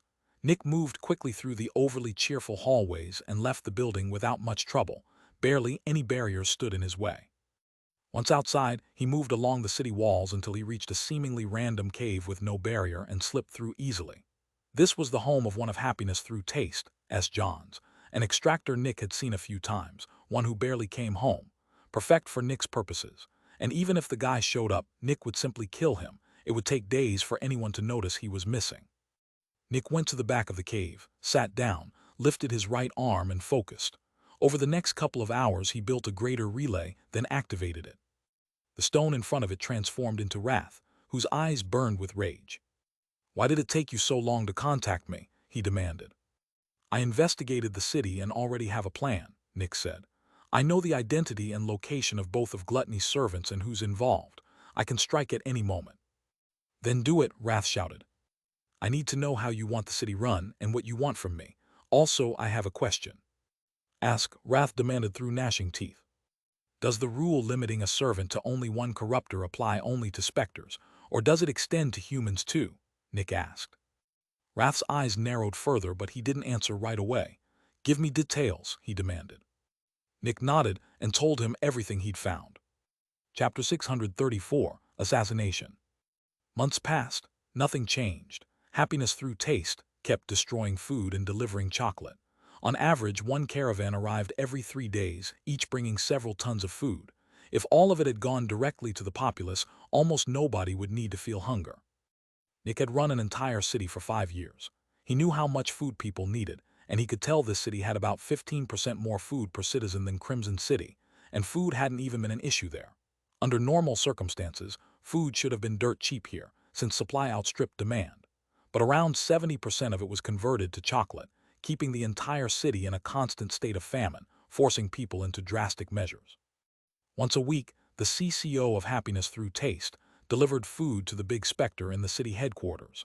The next delivery would happen in about an hour. It's about time, Nick thought, moving down from the dark ceiling of the isolated cavern. He'd moved in the week before and hadn't left since. Today was the day, time for wrath to take over. Nick turned corporeal in the middle of the cavern and walked down the dark hallway. After a couple of seconds, his ability deactivated, but he kept walking calmly. Eventually, he passed the bend and came face to face with the gigantic pregnant Specter. Naturally, she noticed him, but didn't seem to care much. Just as expected, Nick thought. He'd watched her for weeks and confirmed she was one of the insane ones. Generally, Specters fell into 5 classes of intelligence. The first were almost exclusively possession Specters, no awareness or intelligence at all, essentially objects. The second acted like forces of nature. Most Force Specters belonged here, no more intelligent than a single cell. The third were as intelligent as the average animal, with instincts and simple learning, nothing more. The fourth were intelligent but insane. The bleeding lady, the talker, and this pregnant Specter all belonged here, theoretically as intelligent as humans but without lucid minds. The fifth were genuinely intelligent Specters, on par with or exceeding human intelligence. Since Nick was also a Specter, most others wouldn't react to his presence at all. He was neither food nor threat. Only intelligent or insane Specters reacted. Intelligent ones because his presence was suspicious, insane ones because they were, well, insane. The pregnant Specter in front of him was insane, but not unstable, more catatonic than aggressive. "Food, please, I need food," she kept moaning. Nick had watched her long enough to know she only moaned like this when someone was near. Alone, she stayed silent, lying there as if she'd realized there was no point pretending to be pathetic when no one was watching. Nick looked at her evenly, then sent a wave of feeling through his Specter core, a question. Was she hungry? A wave came back. Nick's eyes went unfocused and saliva flooded his mouth. The hunger was unbearable. He was so hungry. Nick shook his head, gritting his teeth, forcing himself to focus through the brutal hunger. He sent her more images. Corpses, mountains of meat, hands, organs, legs, faces. Then a question: was this food? The image landed in her mind. Food. Another wave of concepts hit Nick, and he had to fight with everything he had to resist the hunger. I'm not sure how long I could stay sane against something this intense, he thought. But the answer was clear. Yes, she was hungry, and anything digestible counted as food. Humans could be digested, therefore humans were food. Nick sent another image, her hand, then a severed human hand, then her eating it, then her hand again beside a human hand, identical. Was her hand food? She didn't answer for a while. Then her arm moved, lifting toward her face, and she shoved her hand down her own maw, deeper and deeper, until she hit her limit. Her arm could only bend so far, and no matter how much power she poured into it, she couldn't force more of it inside. Nick sent another concept. If she let him cut the arm off, she could swallow the whole thing. Then an image of it regrowing, then being cut off again, eaten again, regrown again, consumed again. Infinite food. She grew desperate. Food. She was hungry. She tried to consume the arm herself but still lacked the power to sever it. Nick approached. "It might hurt," he transmitted, "but it's a price worth paying for eternal food. The pain isn't as bad as the hunger." Only more hunger answered him. On the surface, Nick stayed calm, but underneath he was nervous. This Specter was insanely powerful. He'd nearly lost consciousness earlier while far away with his ability active. Now his ability was off and he stood right beside her. If she unleashed that psychic attack again, his Specter core might explode. That was the real reason he hadn't simply assassinated her outright. He couldn't guarantee an instant kill, and if she got even a moment to react, he'd die. Nick drew his blades and made a small cut on her shoulder. She moaned, not in pain, but in impatience and pleasure, managing to force a bit more of her arm into her maw. Nick cut deeper. CRK. The bone snapped, and she moaned in impatience, so close now. One last cut and the arm came free, swallowed almost instantly. Food. The stump moved toward her mouth again. The arm regrew, was nearly swallowed whole again. She demanded more. Nick cut through it again, fed it to her again. She wanted more still. Surprisingly, this didn't produce chocolate, which made sense. This wasn't food or flesh in the sense the chocolate required. It just looked like flesh. In truth, it was simply her own body. Nick sent more images, juicy severed breasts. He climbed onto her belly, cut off her gigantic tits, threw them into her maw. She wanted more. He escalated the images, made the portions bigger, and within a couple of minutes he was cutting off huge chunks of her body and feeding them to her. She couldn't get enough. She wanted more. She needed more food. Nick cut off a huge section of her chest and threw it into her maw. His eyes narrowed. Deep inside the wound he saw it, a black crystal, the Specter core. Nick readied his blade, poured in all his Zephyx, and exploded with light. Whoom! The entire hall blazed with intense light. Nick's ability reactivated. He struck the core. Bang! It shattered. The Specter stopped moving, then collapsed, her body dissolving into black dust that vanished into the air. She was dead. There would be no more chocolate for this city. Nick waited. A couple of seconds later, he felt the CCO's presence approaching with the cart. If Nick traveled the normal route, the CCO might sense the Specter's death before he arrived. So instead, Nick's terrifying perception built a picture in his mind, the CCO walking forward. The Maw had given him two abilities, one that heightened his perception and one that let him exploit it. A Maw opened silently behind the CCO's cart, unnoticed. At the same time, one opened beneath Nick. He looked down, saw the ceiling through it, then shifted to line up with the cart. Bang! Nick exploded forward, shooting through the maw beneath him and out through the one behind the cart. A portal. Boom! He barreled through the cart. The CCO barely had time to react. Shing! Nick's blade had already bisected him. Just to be certain the core was destroyed, Nick cut through the body several more times. A moment later, the CCO fell apart into black dust. Dead?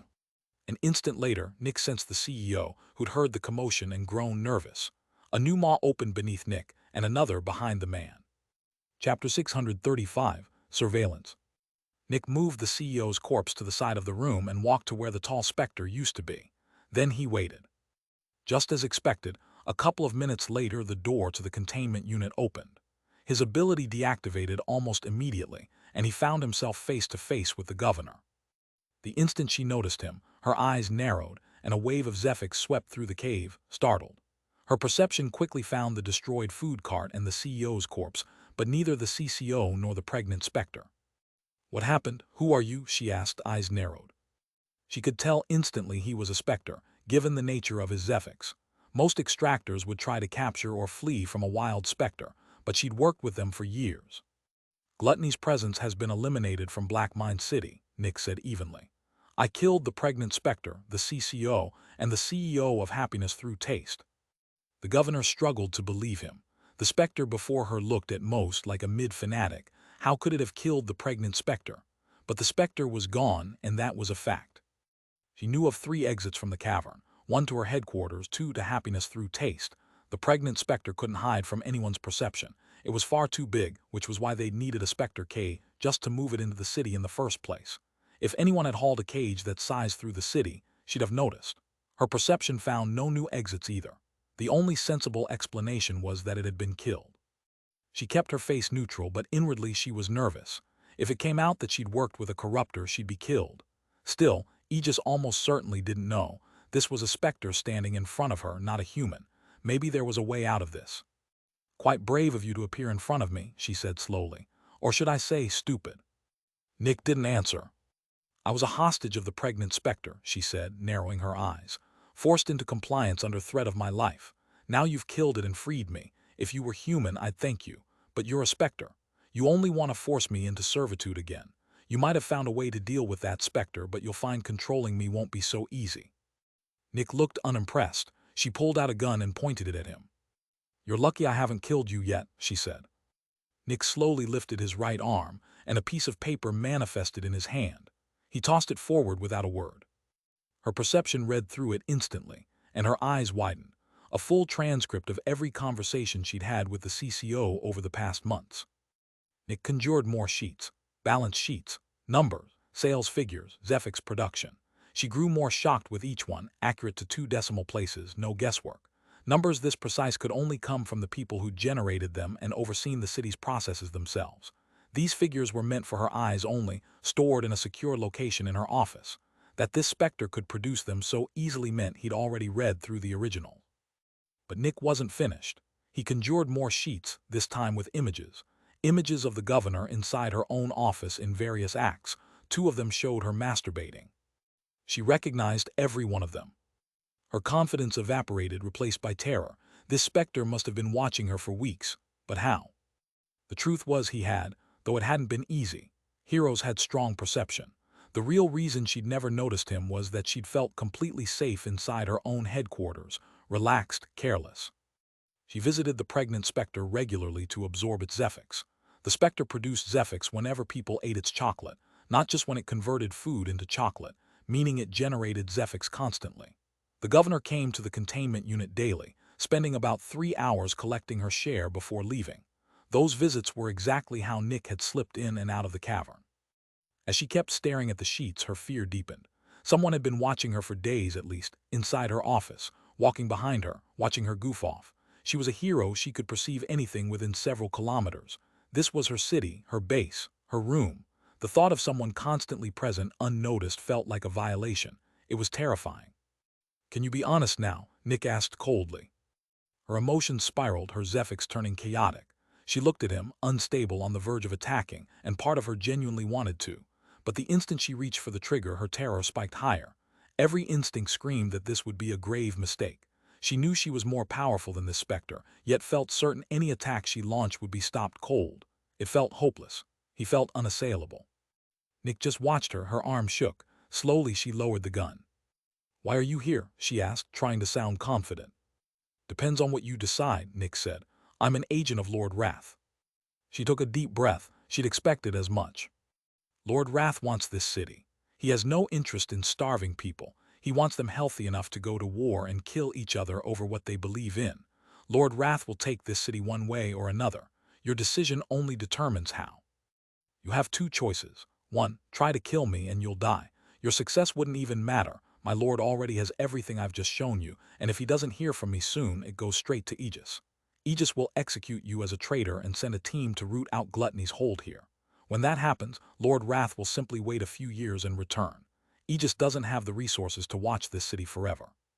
To comply, Specters can't serve more than 1 corruptor in our lives, but that rule doesn't apply to humans. You're livestock to us, Nick said coldly. Like a chicken, you lay eggs, and so long as you keep laying them, we won't get rid of you. Even if Lord Wrath's influence were somehow wiped from this city, the next corruptor wouldn't kill you either, not as long as you comply. Stay a good little chicken, and you'll profit from our arrangement without dying at any corruptor's hand. You'll help Lord Wrath rule this city and shape it into what he wants. Theoretically, you have a choice. Practically, you have one. Choose. Silence. She looked at him, trying to stay neutral and failing. Nick could see the fear in her eyes. She hadn't been nearly this afraid of the CCO. His power had never been his own, entirely dependent on the pregnant Specter. This was different. Even though Nick felt weaker than her, he'd proven beyond doubt that he could sneak up on her and end her life without warning. "How do I do that?" she asked after a while. Nick kept his eyes on her. "I'll teach you. I'll show you how to build a city in Wrath's image and how to boost its Zephyx production enough to keep Aegis satisfied. With my teaching, you could eventually become an agent." Chapter 636, Alone. "Go buy some yourself," a guard shouted at another. "I can't," the other guard said, trying not to sound desperate. "They have problems with the delivery. Come on, just give me some of your stash. I'll pay you double." "Chocolate isn't expensive," the first guard said. "I don't care about the couple of credits. I just want to eat this chocolate right now." The other guard groaned in frustration and walked off without another word. The first guard watched him go, annoyed. Fucking freeloaders. As the day went on, more and more guards and extractors began asking each other for chocolate. Some of the more powerful extractors, sharper-willed than most, spotted the business opportunity and started selling chocolate sticks for over 10 times the price. The unofficial price soared as the crowd in front of happiness threw tastes. Gates kept growing. "How long is this going to take?" a John in the crowd shouted. "Calm down," one of the company's extractors shouted back. "We're working on delivering more chocolate." Normally, the manufacturer had no guards at all. Why would it need any? Nobody would dare break into a manufacturer unless they belonged to the absolute elite of the city, and even then, a couple of guards wouldn't make a difference. But 3 days ago, the company had started posting veterans at the gates. At first, those veterans hadn't known why, until the chocolate stopped coming out of the production halls. Inside the building, the extractors were growing uneasy. A few days earlier, Their CZE had sent a message claiming everything was fantastic, record profits, a happiness survey showing record-breaking morale. Everyone was happy. Everything was great. And then the CZE simply stopped showing up. He vanished. Team leaders, confused about their boss's absence, kept doing what they did every day, producing Zephyx business as usual. Then the chocolate stopped. They went up to the executive floor and asked for the CZE. The receptionist said he wasn't accepting visitors. They came back the next day as things worsened and demanded to see him again, still refused. Then they asked for the CEO. Denied. The CCO? No. The CIO? No. The team leads grew worried. Their most important product had stopped shipping, and not a single executive would even talk to them. Some of the more paranoid ones muttered that the company was collapsing, that the executives had jumped ship. Ridiculous. Why would they do that? The next day, the first team lead left the building saying she'd grabbed something from a warehouse. She never came back. She jumped ship. Hours later, a second left. Then 2 more at once. Only 3 remained, the highest authorities left in the company and deeply nervous about it. The 3 of them talked it over and decided enough was enough. They stormed the executive floor and broke down the door.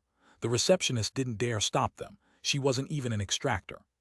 Past the broken door, they found a gray hallway. Gray hallways. In happiness through taste, this violated the happy family code of conduct. What the hell was going on? Confused, they searched the floor. Nothing. Empty. Where had everyone gone? I found something. One shouted from the entrance of a containment unit. The other 2 ran over and looked inside. Rubble, 3 walls, the ceiling and the floor looked normal, but one wall had collapsed into stone rubble. That meant there hadn't been a proper wall there at all. A tunnel, one shouted. There had to be a tunnel, that's how our parents escaped. Stop with the parent bullshit, another snapped. No reason to keep up that stupid policy. Oh right, sorry, the first said, embarrassed. But he's right, the third said. The executives must have fled through a secret tunnel, but why? Something must have happened, the first said. We all know the chocolate's highly addictive. That's why we're forbidden from eating it. Isn't that because we're supposed to spread happiness, not consume it? The third asked. The other 2 groaned. What now? One asked after a silence. They looked at each other, tried to come up with a plan, and failed. There was nothing they could do. Eventually, they returned to the colorful part of the building, where employees kept demanding orders they couldn't give. In the end, they came up with a list of priorities rather than a plan. The top one, deal with the chocolate shortage. Could they restart production? They didn't even know how it was made in the first place. How were they supposed to restart something they'd never understood? Then we just have to find it, one said. So the 3 split up and searched the entire building, every containment unit, hallway, room, including places they'd never been permitted to enter before. And they found something. Inside the central storage hall sat a containment unit facing the wrong way, its main entrance pointed at the wall instead of inward. They'd all seen it before but never questioned its orientation. It wasn't active, so why would it matter? Even now they might not have cared, if not for the override sitting on its console, disabling its alarm. Why would anyone install that on a deactivated unit? The team lead who'd found it opened the door, revealing a lit cavern. The 3 of them entered, but after just 100 meters, they had to stop again. Rubble. We should be near that other containment unit, the one with the collapsed wall, one said. The others nodded. Somehow, the central storage and the executive floor's containment unit were connected. The CIO always delivers food to central storage, and the chocolate always comes from there too, one said. You think she delivered food to the executive floor? Another asked. Yes. And then? No idea. Silence. I think, the second one said after a moment, the cavern had more than one hallway. If they wanted to hide the path between storage and the executive floor, they'd have collapsed the whole thing or at least both entrances. But they only collapsed one, and the executives vanished, which they couldn't have done just by exiting through the main storage. The others' brows furrowed. And that's where the chocolate comes from too, one asked. I think so. So we have no way to produce it. I'm afraid not. What about our backer? The third asked. The other 2 raised their eyebrows at him. Oh, come on, he said. I can't be the only one who noticed how calm things have been. Despite our insane revenue, we barely get any pushback from other manufacturers. We're the 4th strongest in the city, yet none of the 3 above us ever touch us. You think we have a backer? The first asked. It fits, the second said, and I think it's the last piece of the puzzle. The other 2 looked at him. There's only one thing that could make all our executives flee like rats. They slowly realized what it was. Our backer abandoned us, we're on our own. In the distance, the crowd's anger grew louder. Chapter 637, Refusal. Bang! Someone was thrown backward. A barrier flared around him and shattered. Everyone turned to look. He looked down at his own abdomen. Blood, he'd been shot. You shot me, he shouted, scrambling up, too full of adrenaline to feel the wound properly. We warned you, one of the guards shouted back. Moments earlier, he charged forward, screaming that he was going in and that nothing could stop him. Then he got shot. Luckily, he was only a John. His body didn't rely on Zephyx to survive, so the wound, while serious, wasn't fatal. It hadn't hit anything vital, and the shot carried no ability, just a hole through his Zephyx and abdomen. If the veteran guard had actually wanted him dead, he already would be. You shot him, someone else in the crowd yelled. I'm going to sue you, the injured man shouted, pointing. I'll take every piece of chocolate you have in storage. We won't sue, just give him the chocolate, another added. The company's extractors just glared at the rowdy mob. This was spiraling. Over 100 extractors now stood at the gates. If they all pushed at once, the guards wouldn't stand a chance. Luckily, the veterans still had themselves under control. Over the past few hours, several Johns and newbies had tried to force their way in. The first ones the guards had simply thrown out. This latest one they'd shot to make an example of him. It only enraged the crowd further. The guards looked stalwart on the outside, but inside they were nervous. This was dangerous. Still, for now, they held the line. Eventually, one of the team leads came out and the guards turned to him for direction. He pulled a few of them aside and said he was going to ask other manufacturers for help. Until he returned, they had to hold. The guards were worried but trusted him. The crowd noticed someone with real authority and immediately swarmed him, demanding answers. Bang! He simply leapt over them and into the street. Angry as they were, none of them could catch a peak veteran. While the guards held the crowd back, the team lead went to visit a stronger manufacturer. There were off-duty extractors from more powerful companies mixed into the crowd too, though none of the truly elite. And notably, the more powerful extractors seemed far less affected by the chocolate shortage than the newbies and Johns, who seemed to be going half-mad. Maybe it was Zephyx. He reached the city's third strongest manufacturer, requested a meeting, and got the CZE. He explained the situation and asked for help. I'm sorry, but we can't risk helping you here. You're on your own, the CZE said. The team lead begged. He offered them the entire company. The employees could keep working. The manufacturer could take everything. I'm sorry, but we have to say no, the CZE said. Why? The team lead asked, horrified. We don't want to anger certain people, the CZE said. Now please leave. We can talk next week. Two peak veterans escorted him out before he could protest. Why, he asked himself, why are they refusing us?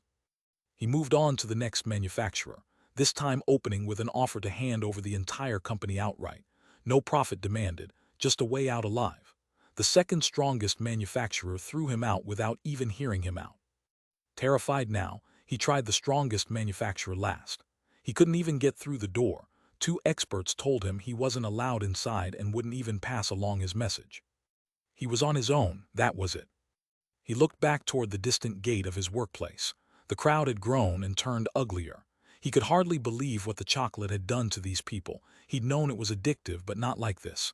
They no longer acted like people. They acted like rabid animals.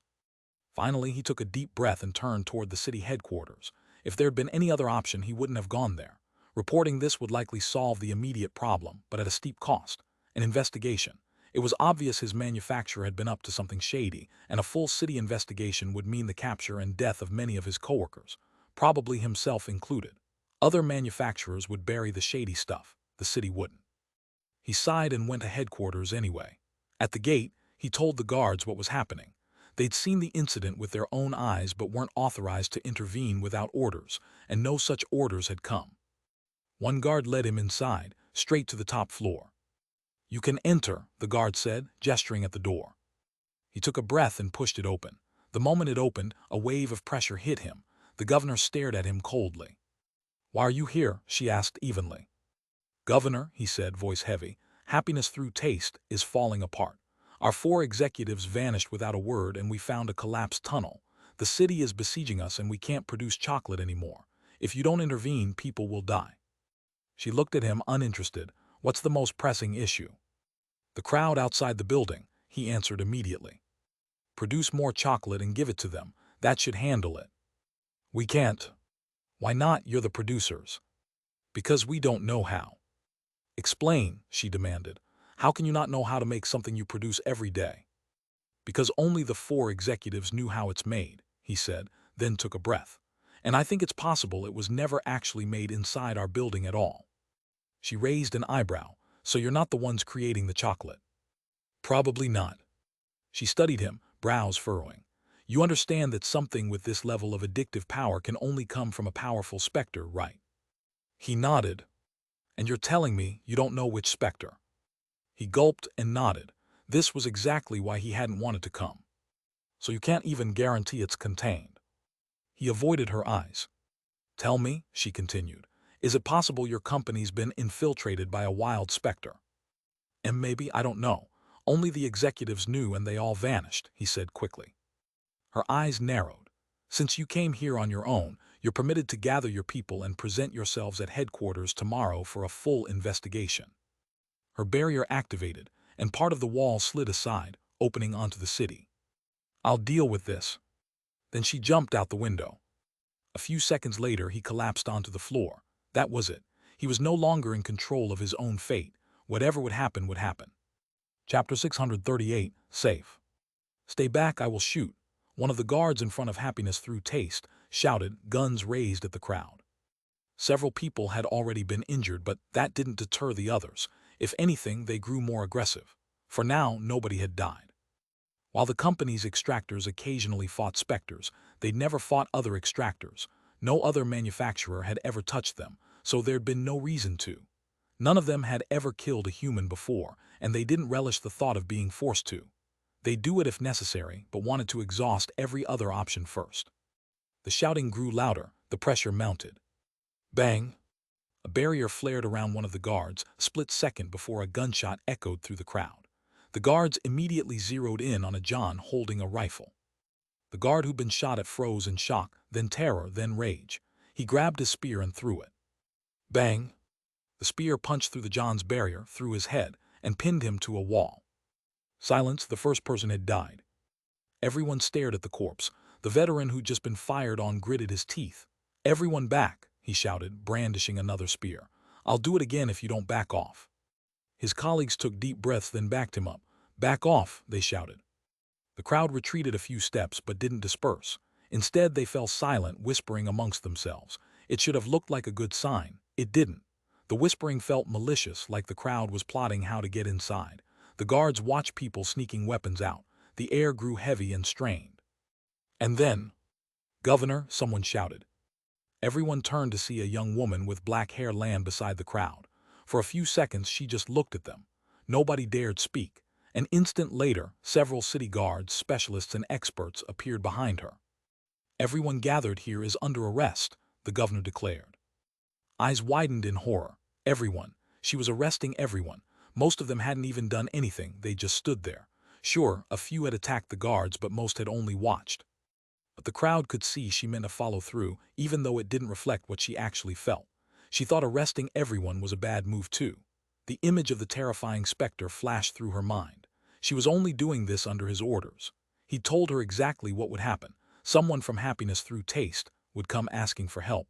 A mob would gather, and he'd told her how to handle them. You will capture every single member of the crowd and divide them into cells based on their power, he'd said. Hearing that had made her nervous. Yes, she ruled the city, but this felt like making the entire city her enemy, and making thousands of people your enemy is terrifying, even when they're far weaker than you. Arrest them, she ordered the guards behind her. They weren't happy about it either, but they didn't let it show. Professionally, they moved in. The crowd complained.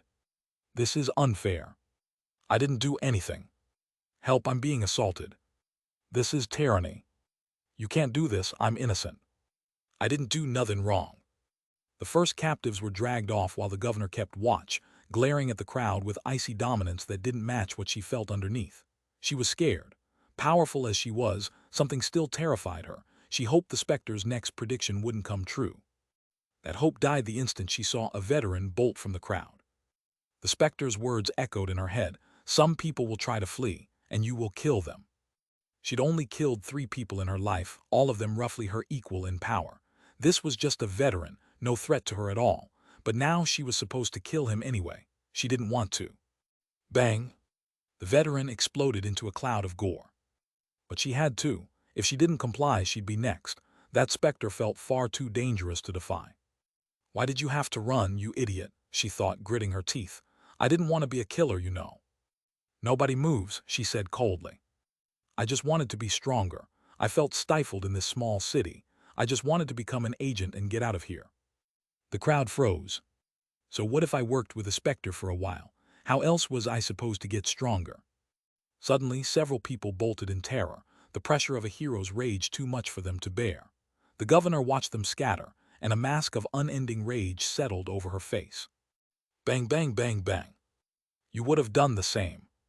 Clouds of gore bloomed. Everyone who tried to run was dead. You all would have done the same.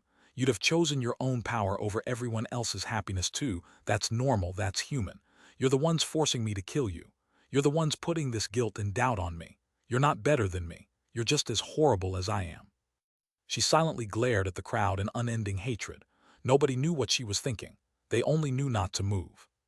Eventually, the guards returned, grabbed the next batch, and left. After a few round trips, the crowd was gone.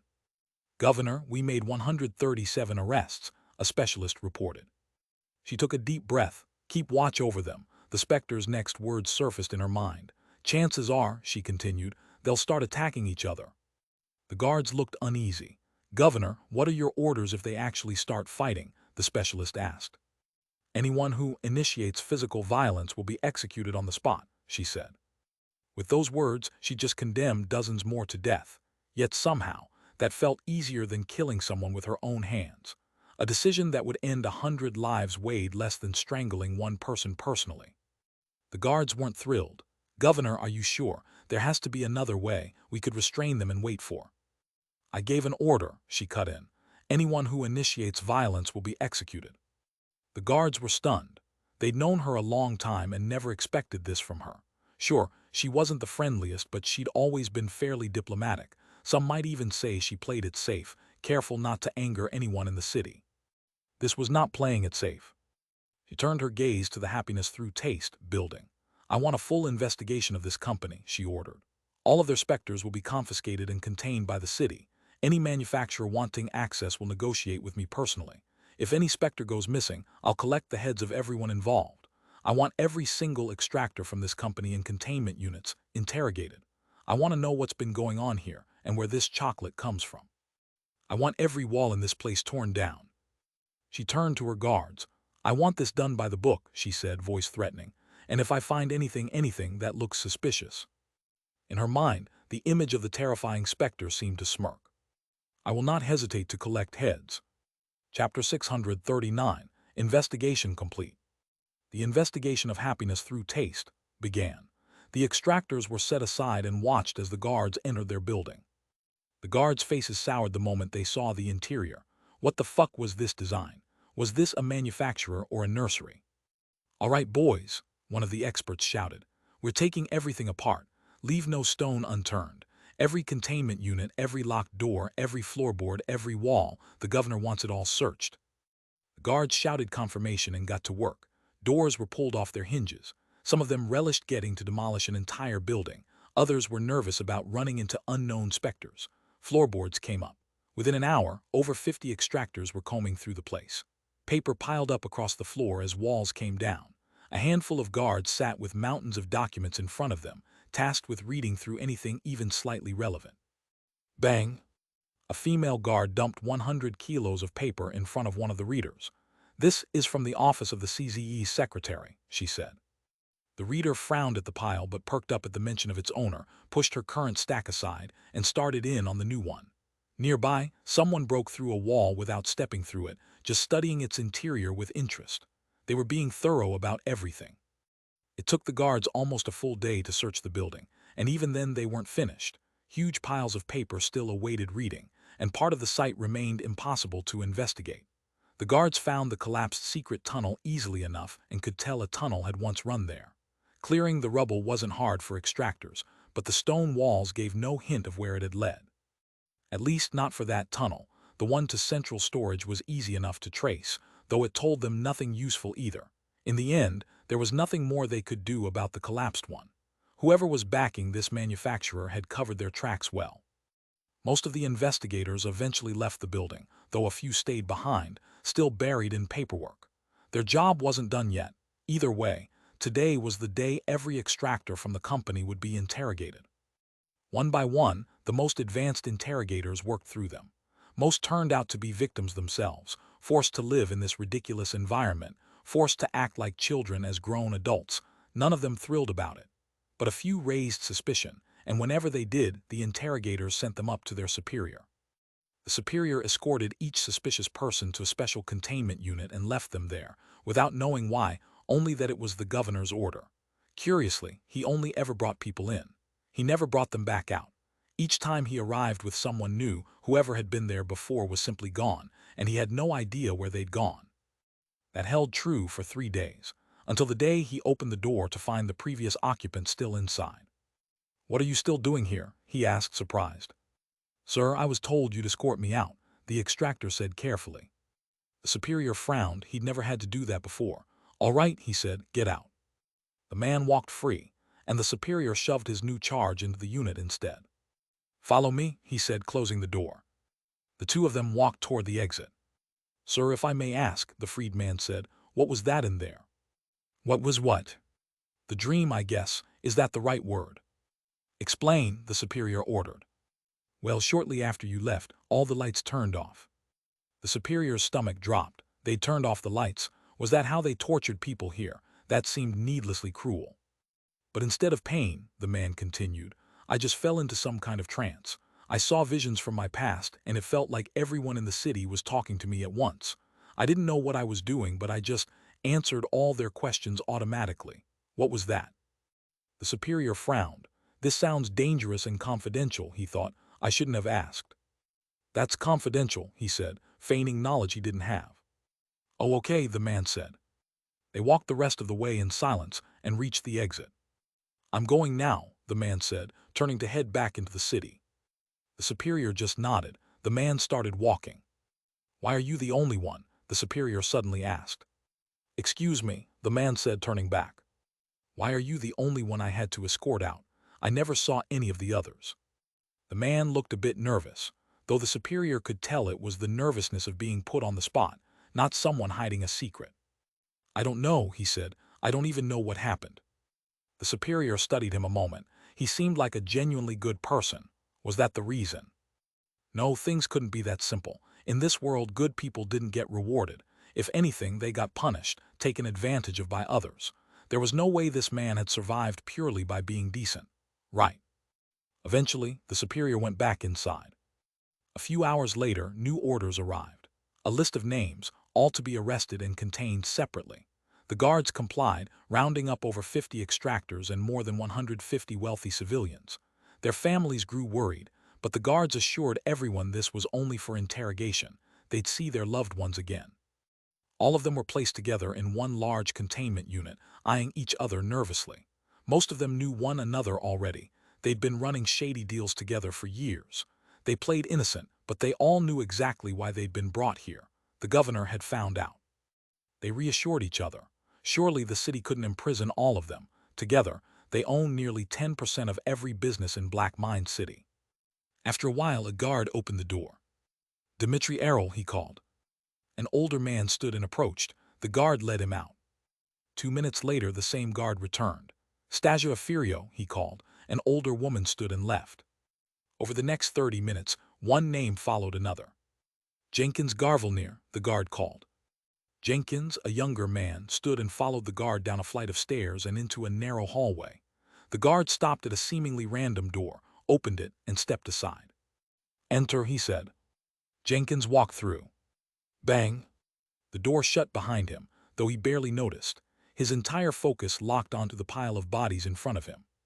"Jenkins Garvelnir," a voice asked coldly. He turned. The governor stood there watching him.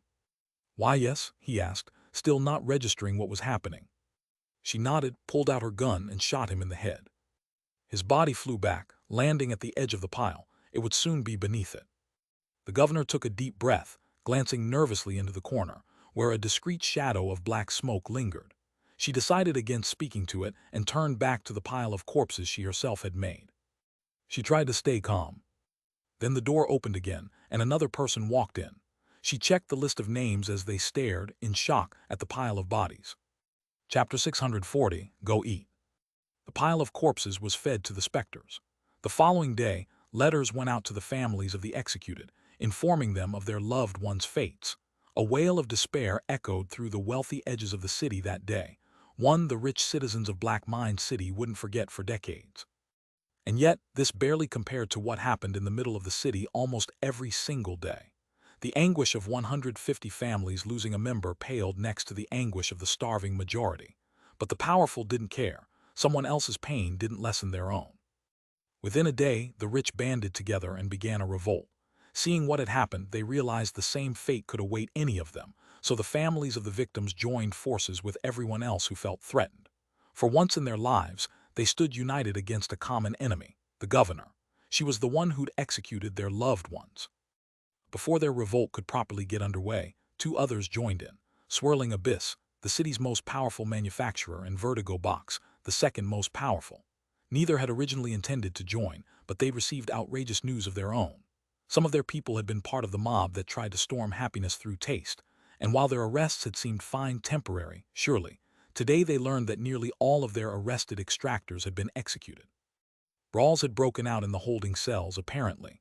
Almost 100 extractors dead, 54 Johns, 37 newbies, 6 veterans. Every single John and newbie captured had been executed. Only half the veterans survived, and those survivors were deeply traumatized, barely holding themselves together. The manufacturers had to isolate their returning veterans out of security concerns, and several of their other veterans too, along with experts who'd suddenly turned nervous and quick to anger. They all knew the cause: the chocolate. Everyone had eaten it without a second thought.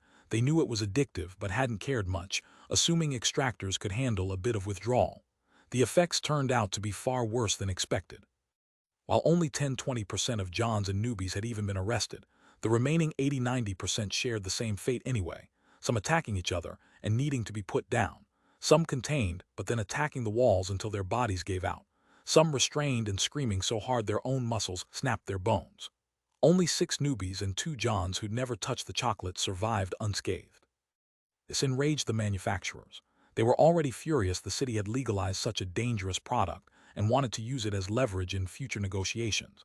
But then they learned the city had executed some of their veterans too. Veterans didn't need to die. A few days of restraint would have sufficed. The city had no right to simply kill them. A veteran's worth far exceeded a John's, given how few people had the guts to undergo Zephyx in the first place. On top of that, executing so many wealthy citizens made future shady dealings much harder for everyone involved. All of this, combined with the brewing revolt, convinced Swirling Abyss and Vertigo Box to join in. This was the perfect moment to pressure the government. Within a day, over 1,000 people gathered outside city headquarters, together owning more than 80% of the city's most valuable companies. The CEOs and CZEs of both Swirling Abyss and Vertigo Box stood among them, though a careful distance separated the two companies. Both suspected the other of secretly backing the chocolate operation, and both stood ready for an ambush that, for now, hadn't come. The other side seemed just as genuinely outraged. Swirling Abyss and Vertigo Box were roughly comparable to Blitz and Anatomy back in Crimson City, nearly evenly matched, each holding a demon and more than one hero. Vertigo Box had 3 initial heroes. Swirling Abyss had 2 initial heroes and 1 early hero. Swirling Abyss held a slight edge with an early demon versus Vertigo Box's initial demon. Still, a fight between them could go either way. Tyranny, tyranny, tyranny, the crowd chanted outside headquarters. The guards watched nervously, desperate not to offend anyone here, especially the 4 representatives from the 2 big manufacturers, who simply waited in silence. Minutes passed. The entire city seemed to hold its breath. Not a single business was open. Eventually, the gates opened. The 4 manufacturer representatives narrowed their eyes as the governor emerged. The crowd paused for a beat, then resumed with new fervor. Murderer, murderer, murderer. She ignored them entirely, focusing instead on the 4 men. Enter, she said, turning and walking back inside. Some in the crowd fell silent, thinking she meant to negotiate with them. Others realized she was negotiating with the manufacturers instead, whose interests had nothing to do with the families outside. The people wanted justice, not benefits. They wanted vengeance for the unjustly killed. A few grew more aggressive, but the guards kept shoving them back. Economic and political power meant nothing here. The doors simply wouldn't open for them. Meanwhile, the four manufacturer leaders sat down with the governor to negotiate. Unlike the crowd outside, none of them cared much about retribution for their dead veterans. They saw an opportunity to pressure the government into granting them more power. As they settled in, they noticed something off about her. All of them were on a first-name basis, and she was usually quite friendly. Today, she seemed distant and hard-edged, yet somehow nervous too, an unfamiliar, uneasy combination. "What do you want?" she asked, annoyed. Eyebrows rose, not the tone they'd expected. "Several of our extractors were killed," the CEO of Swirling Abyss began. "The reasons in your letter are insufficient, and we demand justice for." "Drop the fancy talk," she cut in coldly. "What do you actually want?" More surprise. Was this really the governor they knew? She kept a poker face, but inside she was terrified. She could beat one of them in a fight, but if two banded together, she'd already be at serious risk. These two manufacturers held 6 heroes between them. If they wanted her dead, they could manage it easily. Left to her own judgment, she never would have spoken to them like this. But the dark cloud lurking in one of the boxes in the room kept whispering exactly what to say. The two manufacturers tried again and again to play the usual political game, and she kept shutting it down. "You know what?" she finally said, annoyed. "I don't know which of you made the chocolate, and frankly, I don't care. I don't have the patience for this anymore. So how about you handle it yourselves? I gave you a chance to become the monopoly on Zephyx production in this city. So why don't you go eat each other? I'll just say I don't want any citizens caught in your battle. If one side causes too many casualties, I'll step in and help the other side. Now, if you'll excuse me, I have a revolt to deal with. You two go eat each other or whatever." And with that, she walked out of the room, leaving the other four staring after her in shock. Chapter 641, Sinking Level. "Wait a second." The door opened, and the CZE of Swirling Abyss ran out. "Is there something else you want?" the governor asked, annoyed. The middle-aged man with black hair stared at her in shock. Seriously, what the hell was going on with her? Why was she acting like this? Normally, someone in his position would already feel insulted enough to push back harder, but his surprise outweighed his anger. He didn't even know how to respond to her right now. "You can't just say something like that and think the matter's settled," he shouted. The door opened again, and the other three walked out. "We're here for justice, we're not here." The CZE stopped short. The governor had already turned and started walking down the hallway without a word. Why was she acting like this? Inside, she was terrified, though she hid it masterfully. This felt like playing with fire, like a genuinely terrible idea. Why was the Specter forcing her to disrespect these people so blatantly? She wanted to ease the tension, but he kept whispering at her to stay cold and dismissive. "Wait," the CZE shouted. "Listen," she whirled around, voice sharp with frustration. "Stop bullshitting." The CZE went silent, head jerking back in shock. "You're representing a manufacturer," she said, annoyed. "You want money, advantages, special treatment, growth. Justice is a human concern, companies aren't human. Pretending you give a shit about anyone who died in the last couple of days is an insult to my intelligence. All of us are veterans of this industry. All of us have killed people. All of us have broken the law. I don't have the time or energy for your little political theater. I already offered you a monopoly on Zephyx production in this city." "Monopoly," she spelled out slowly, then turned to the CEO of Swirling Abyss. "Is there something else you want? Does your company want more than that? Is a monopoly not enough? Tell me." The CZE grew more and more baffled. Who even was this person? "Wait a second," the CEO of Swirling Abyss said, looking at his CZE. The CZE glanced between him and the governor, confused, then finally shook his head and stepped up beside his boss. The CEO took a breath and studied her seriously. "Can you confirm again what you said earlier, that we'd have legal freedom to fight our competitor without restriction from the law?" "Not entirely," she said. "Keep civilian damage to a minimum, which includes not framing the other side for civilian casualties." "We would nev." "SHH," the CEO hushed his CZE, turning back to her. "Can you be more specific?" "Too much needless work," she said. "I'm being honest with you right now. No fancy political phrasing you can twist against me later. I mean it sincerely. Don't be an asshole, that's all I ask. Do that and we won't have any problems." The CEO smirked, not a victorious or arrogant smirk, but one of someone genuinely looking forward to a good fight. "Fine by me," he said, "but if you're being honest, I'll be honest too." She nodded casually. His eyes narrowed, his aura turning dominant and threatening. "If you decide to break your neutrality, there are wild demons around here." He didn't say it outright, but everyone understood. They'd kill her. This had never happened in the city before. Everyone here played the polished political game, and this kind of open threat was taboo. She'd broken those rules first with her bluntness, and now he'd followed her down to the same level, seeking confirmation. "Naturally," she said with a nod. His eyes gleamed as he glanced at the two Vertigo Box representatives, who nodded back. Only his own CZE still looked lost. Everyone else had already accepted the new terms. "Finally," the Vertigo Box CZE said, "I've been dying to prove myself." The Vertigo Box CEO stepped forward and offered his hand to the Swirling Abyss CEO with a smile. "Let's have a good, clean fight." The other CEO shook it, smiling back. "Don't die too quickly," he said, casual as commenting on the weather. They held the handshake for nearly 5 seconds, long enough to turn awkward. "Well then," the Swirling Abyss CEO said, pulling his hand back with practiced charm, turning to the governor. "We'll be going. We have things to prepare." She nodded. He gestured for his CZE to follow. The man scratched the back of his head, shrugged, and fell in line. "Governor," the Vertigo Box CEO said. She looked at him. "That was an interesting conversation," he said, "but not unpleasant. I look forward to working with you more closely." She nodded, and the two from Vertigo Box left. Once they were gone, her body swayed, breath coming fast, her cold composure cracking into shock. It worked. It actually worked. How? Either company could have killed her outright, yet by simply acting like a dismissive asshole, she'd not only avoided angering them, she'd made them happy. They'd arrived demanding compensation, furious with her, and left content without her giving up a single thing. How was that possible? Surprised, a voice said in her mind. Nix, naturally.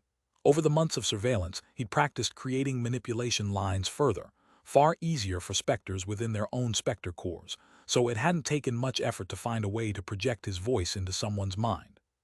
His method converted words into Zephyx, sent directly to the target's cochlea, which translated it into nerve signals mimicking a human voice, nearly instantaneous, and since the signal never spread beyond its target, essentially impossible to overhear. One might think this could double as a mental attack, but it couldn't. Anything dangerous got filtered out by a barrier. The only reason Nick could use this on powerful people at all was that he understood enough Zephology to access the barrier's transmission channels directly, channels that were freely accessible to anyone who knew how to reach them, and otherwise silently blocked every voice. She took a breath and nodded. Yes, she was surprised. "They're used to fine plates and polished silverware," Nick transmitted, "but only because everyone else uses them too. Say the right words in the right tone, and you can convince them to eat with their hands instead. Most people just want their meal finished.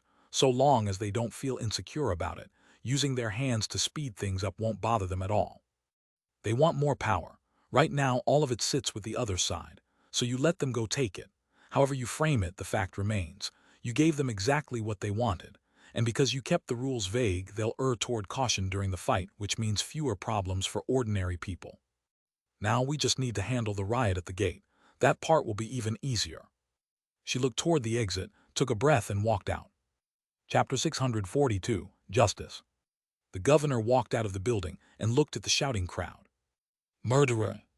Tyrant. Injustice. We want justice. We want justice. We want justice." She looked at them all with an even expression, though inside she was extremely nervous. This crowd represented the city's entire economy. If they refused to pay taxes in protest, there was nothing she could do. The economy would collapse, and the government wouldn't have enough credits to buy Zephyx from the manufacturers to pay its tribute to Aegis. That would bring Aegis in to investigate, uncovering all of her dirty dealings. She'd be executed. The pressure was immense. She had to handle this with extreme care. "We are going to give them justice," Nick whispered in her ear. She covertly gulped. The Specter's voice never sounded reassuring, and sure enough, what he told her to do only made her more nervous. But she had no other choice. He had her in his grasp. "Silence," she shouted, augmenting her voice with Zephyx until it shocked the crowd quiet. "I will give you justice," she said, quieter now. A newbie extractor named Minalgi Herman had a promising career ahead of him. Sadly, he accidentally overheard a secret conversation between a spokesperson of Rock Solid and an extractor from Les Bando. He was seen, confronted, and threatened into silence, but Dimitri Errol, the CEO of Rock Solid, wanted to guarantee nothing threatened his profits, so Mr. Errol paid 8 million credits to have Minalgi assassinated. Just as he'd assassinated Marvin Gnarl, Stephen Melvin, and Manita Koblenz before him, these are only his most high-profile victims. The crowd listened, shocked. The governor didn't recognize a single name she was reciting. She was simply repeating what Nick fed her. Dimitri Errol was executed for his crimes, and justice has been served for his victims. If anyone disputes this execution, you may request a review of the evidence. The city guarantees a response within 1 workday of your request. She paused. Stasia Afero wasn't fond of her rival companies, so she introduced narcotics into a business dinner and she recounted several more executions over the next 3 minutes. Eventually, as expected, the crowd grew restless again, deliberately shouting over her. "Quiet," she snapped, freezing them in place. "We will now hold an open hearing." A piece of paper materialized in her hand. Bang! She kicked the stone floor, and a chunk of rock about a meter high erupted from the ground. She shoved it down the stairs of the headquarters, where it half buried itself, a makeshift podium. She tossed the paper onto it. "Write your identity here, and you may ask me anything about any execution from the past week, in front of the entire city. I will answer every question," she said. No one stepped forward. Stepping out of the crowd meant leaving its safety, like a fish breaking from its school, vulnerable, exposed. Even though the guards already knew everyone's identity, writing it down still felt dangerous. Still, some found comfort in one fact: the governor couldn't get away with anything heinous in front of the whole city. A few seconds later, someone stepped forward. He wrote his name in silence and glared at her defiantly. "My niece was murdered unjustly by you a day ago," he declared without fear. "Executed without due process, without a chance to defend herself." "What was her name?" the governor asked evenly. "Garla Turkeys." "Garla Turkeys," she repeated. Ding! A sheet of paper appeared in her hand, not her doing. Nick was conjuring it for her. "Garla Turkeys," she read. Age 47. Occupation: assistant to the CEO of Sternhall Industries. Secondary occupation: overseer of Snake Star Distribution. Several people's eyes widened, turning to the man. His own eyes went wide too. "What? That's a lie," he shouted, rage genuine, shock unmistakable. "Garla would never get involved with something like that." He sounded convincing, truly enraged, truly blindsided. The governor didn't respond right away, continuing to read every crime Garla had been involved in. It took about 3 minutes. When she finished, she turned to a guard. "Retrieve file GT-1055 from evidence storage. Several folders and a sizable box," she ordered. He saluted and ran inside, returning moments later with a folder and a box, which he set down in front of her. She kicked the box over. Its lid popped open, spilling several star-shaped blue crystals across the ground. Reactions in the crowd split instantly. Some recoiled in fear, others stared with naked hunger. Snake stars, illegal, Specter-made, viciously addictive, and known to eat away at the brain. The man's face went white with horror. "This can't be. I refuse to believe this." "Step aside and read through the evidence. I can't pause the hearing for you. You may return to speak within the next couple of hours," she said. He protested, but a guard pulled him aside anyway. He began reading the files, and his composure deteriorated with every page. It was clear he'd genuinely never known. Not every wealthy person was a monster. Garla had apparently deceived him for years, using the company's logistics and his own identity as cover for her drug operation the whole time she'd worked as his assistant. By the time he was still reading, another person had already stepped up to address the governor. Another sheet of paper appeared in her hands, which she read aloud, though in truth, this one held only generic filler meant purely to stall. Nick had spent the last several days combing through memories, already knowing exactly what had happened in each case. He'd effectively witnessed every illegal meeting himself and knew precisely where the sensitive evidence was hidden. So while she spent a few minutes reading the filler aloud, Nick slipped away to gather evidence on the newest case. With his speed, 3 minutes was plenty. He already knew exactly where everything was. He just had to go get it, no different from walking into a house to grab an object and leaving again. Thanks to him, the governor had a mountain of evidence ready every single time someone stepped forward. After about 45 minutes, the crowd's momentum began to fade. That was becoming a problem of its own, until one particular person stepped up. While gathering evidence for this case, Nick realized something. All the evidence had been destroyed. There was nothing to find. But that wasn't actually a problem. The governor still produced a mountain of evidence. It just didn't belong to the person who'd been executed. It belonged to the person now standing there, asking for it. When the man saw the pile of evidence incriminating himself, his face turned to horror. Then he heard the sound of a gun being readied and looked at the governor in fear. "I told you justice will be served today," she said coldly. Bang!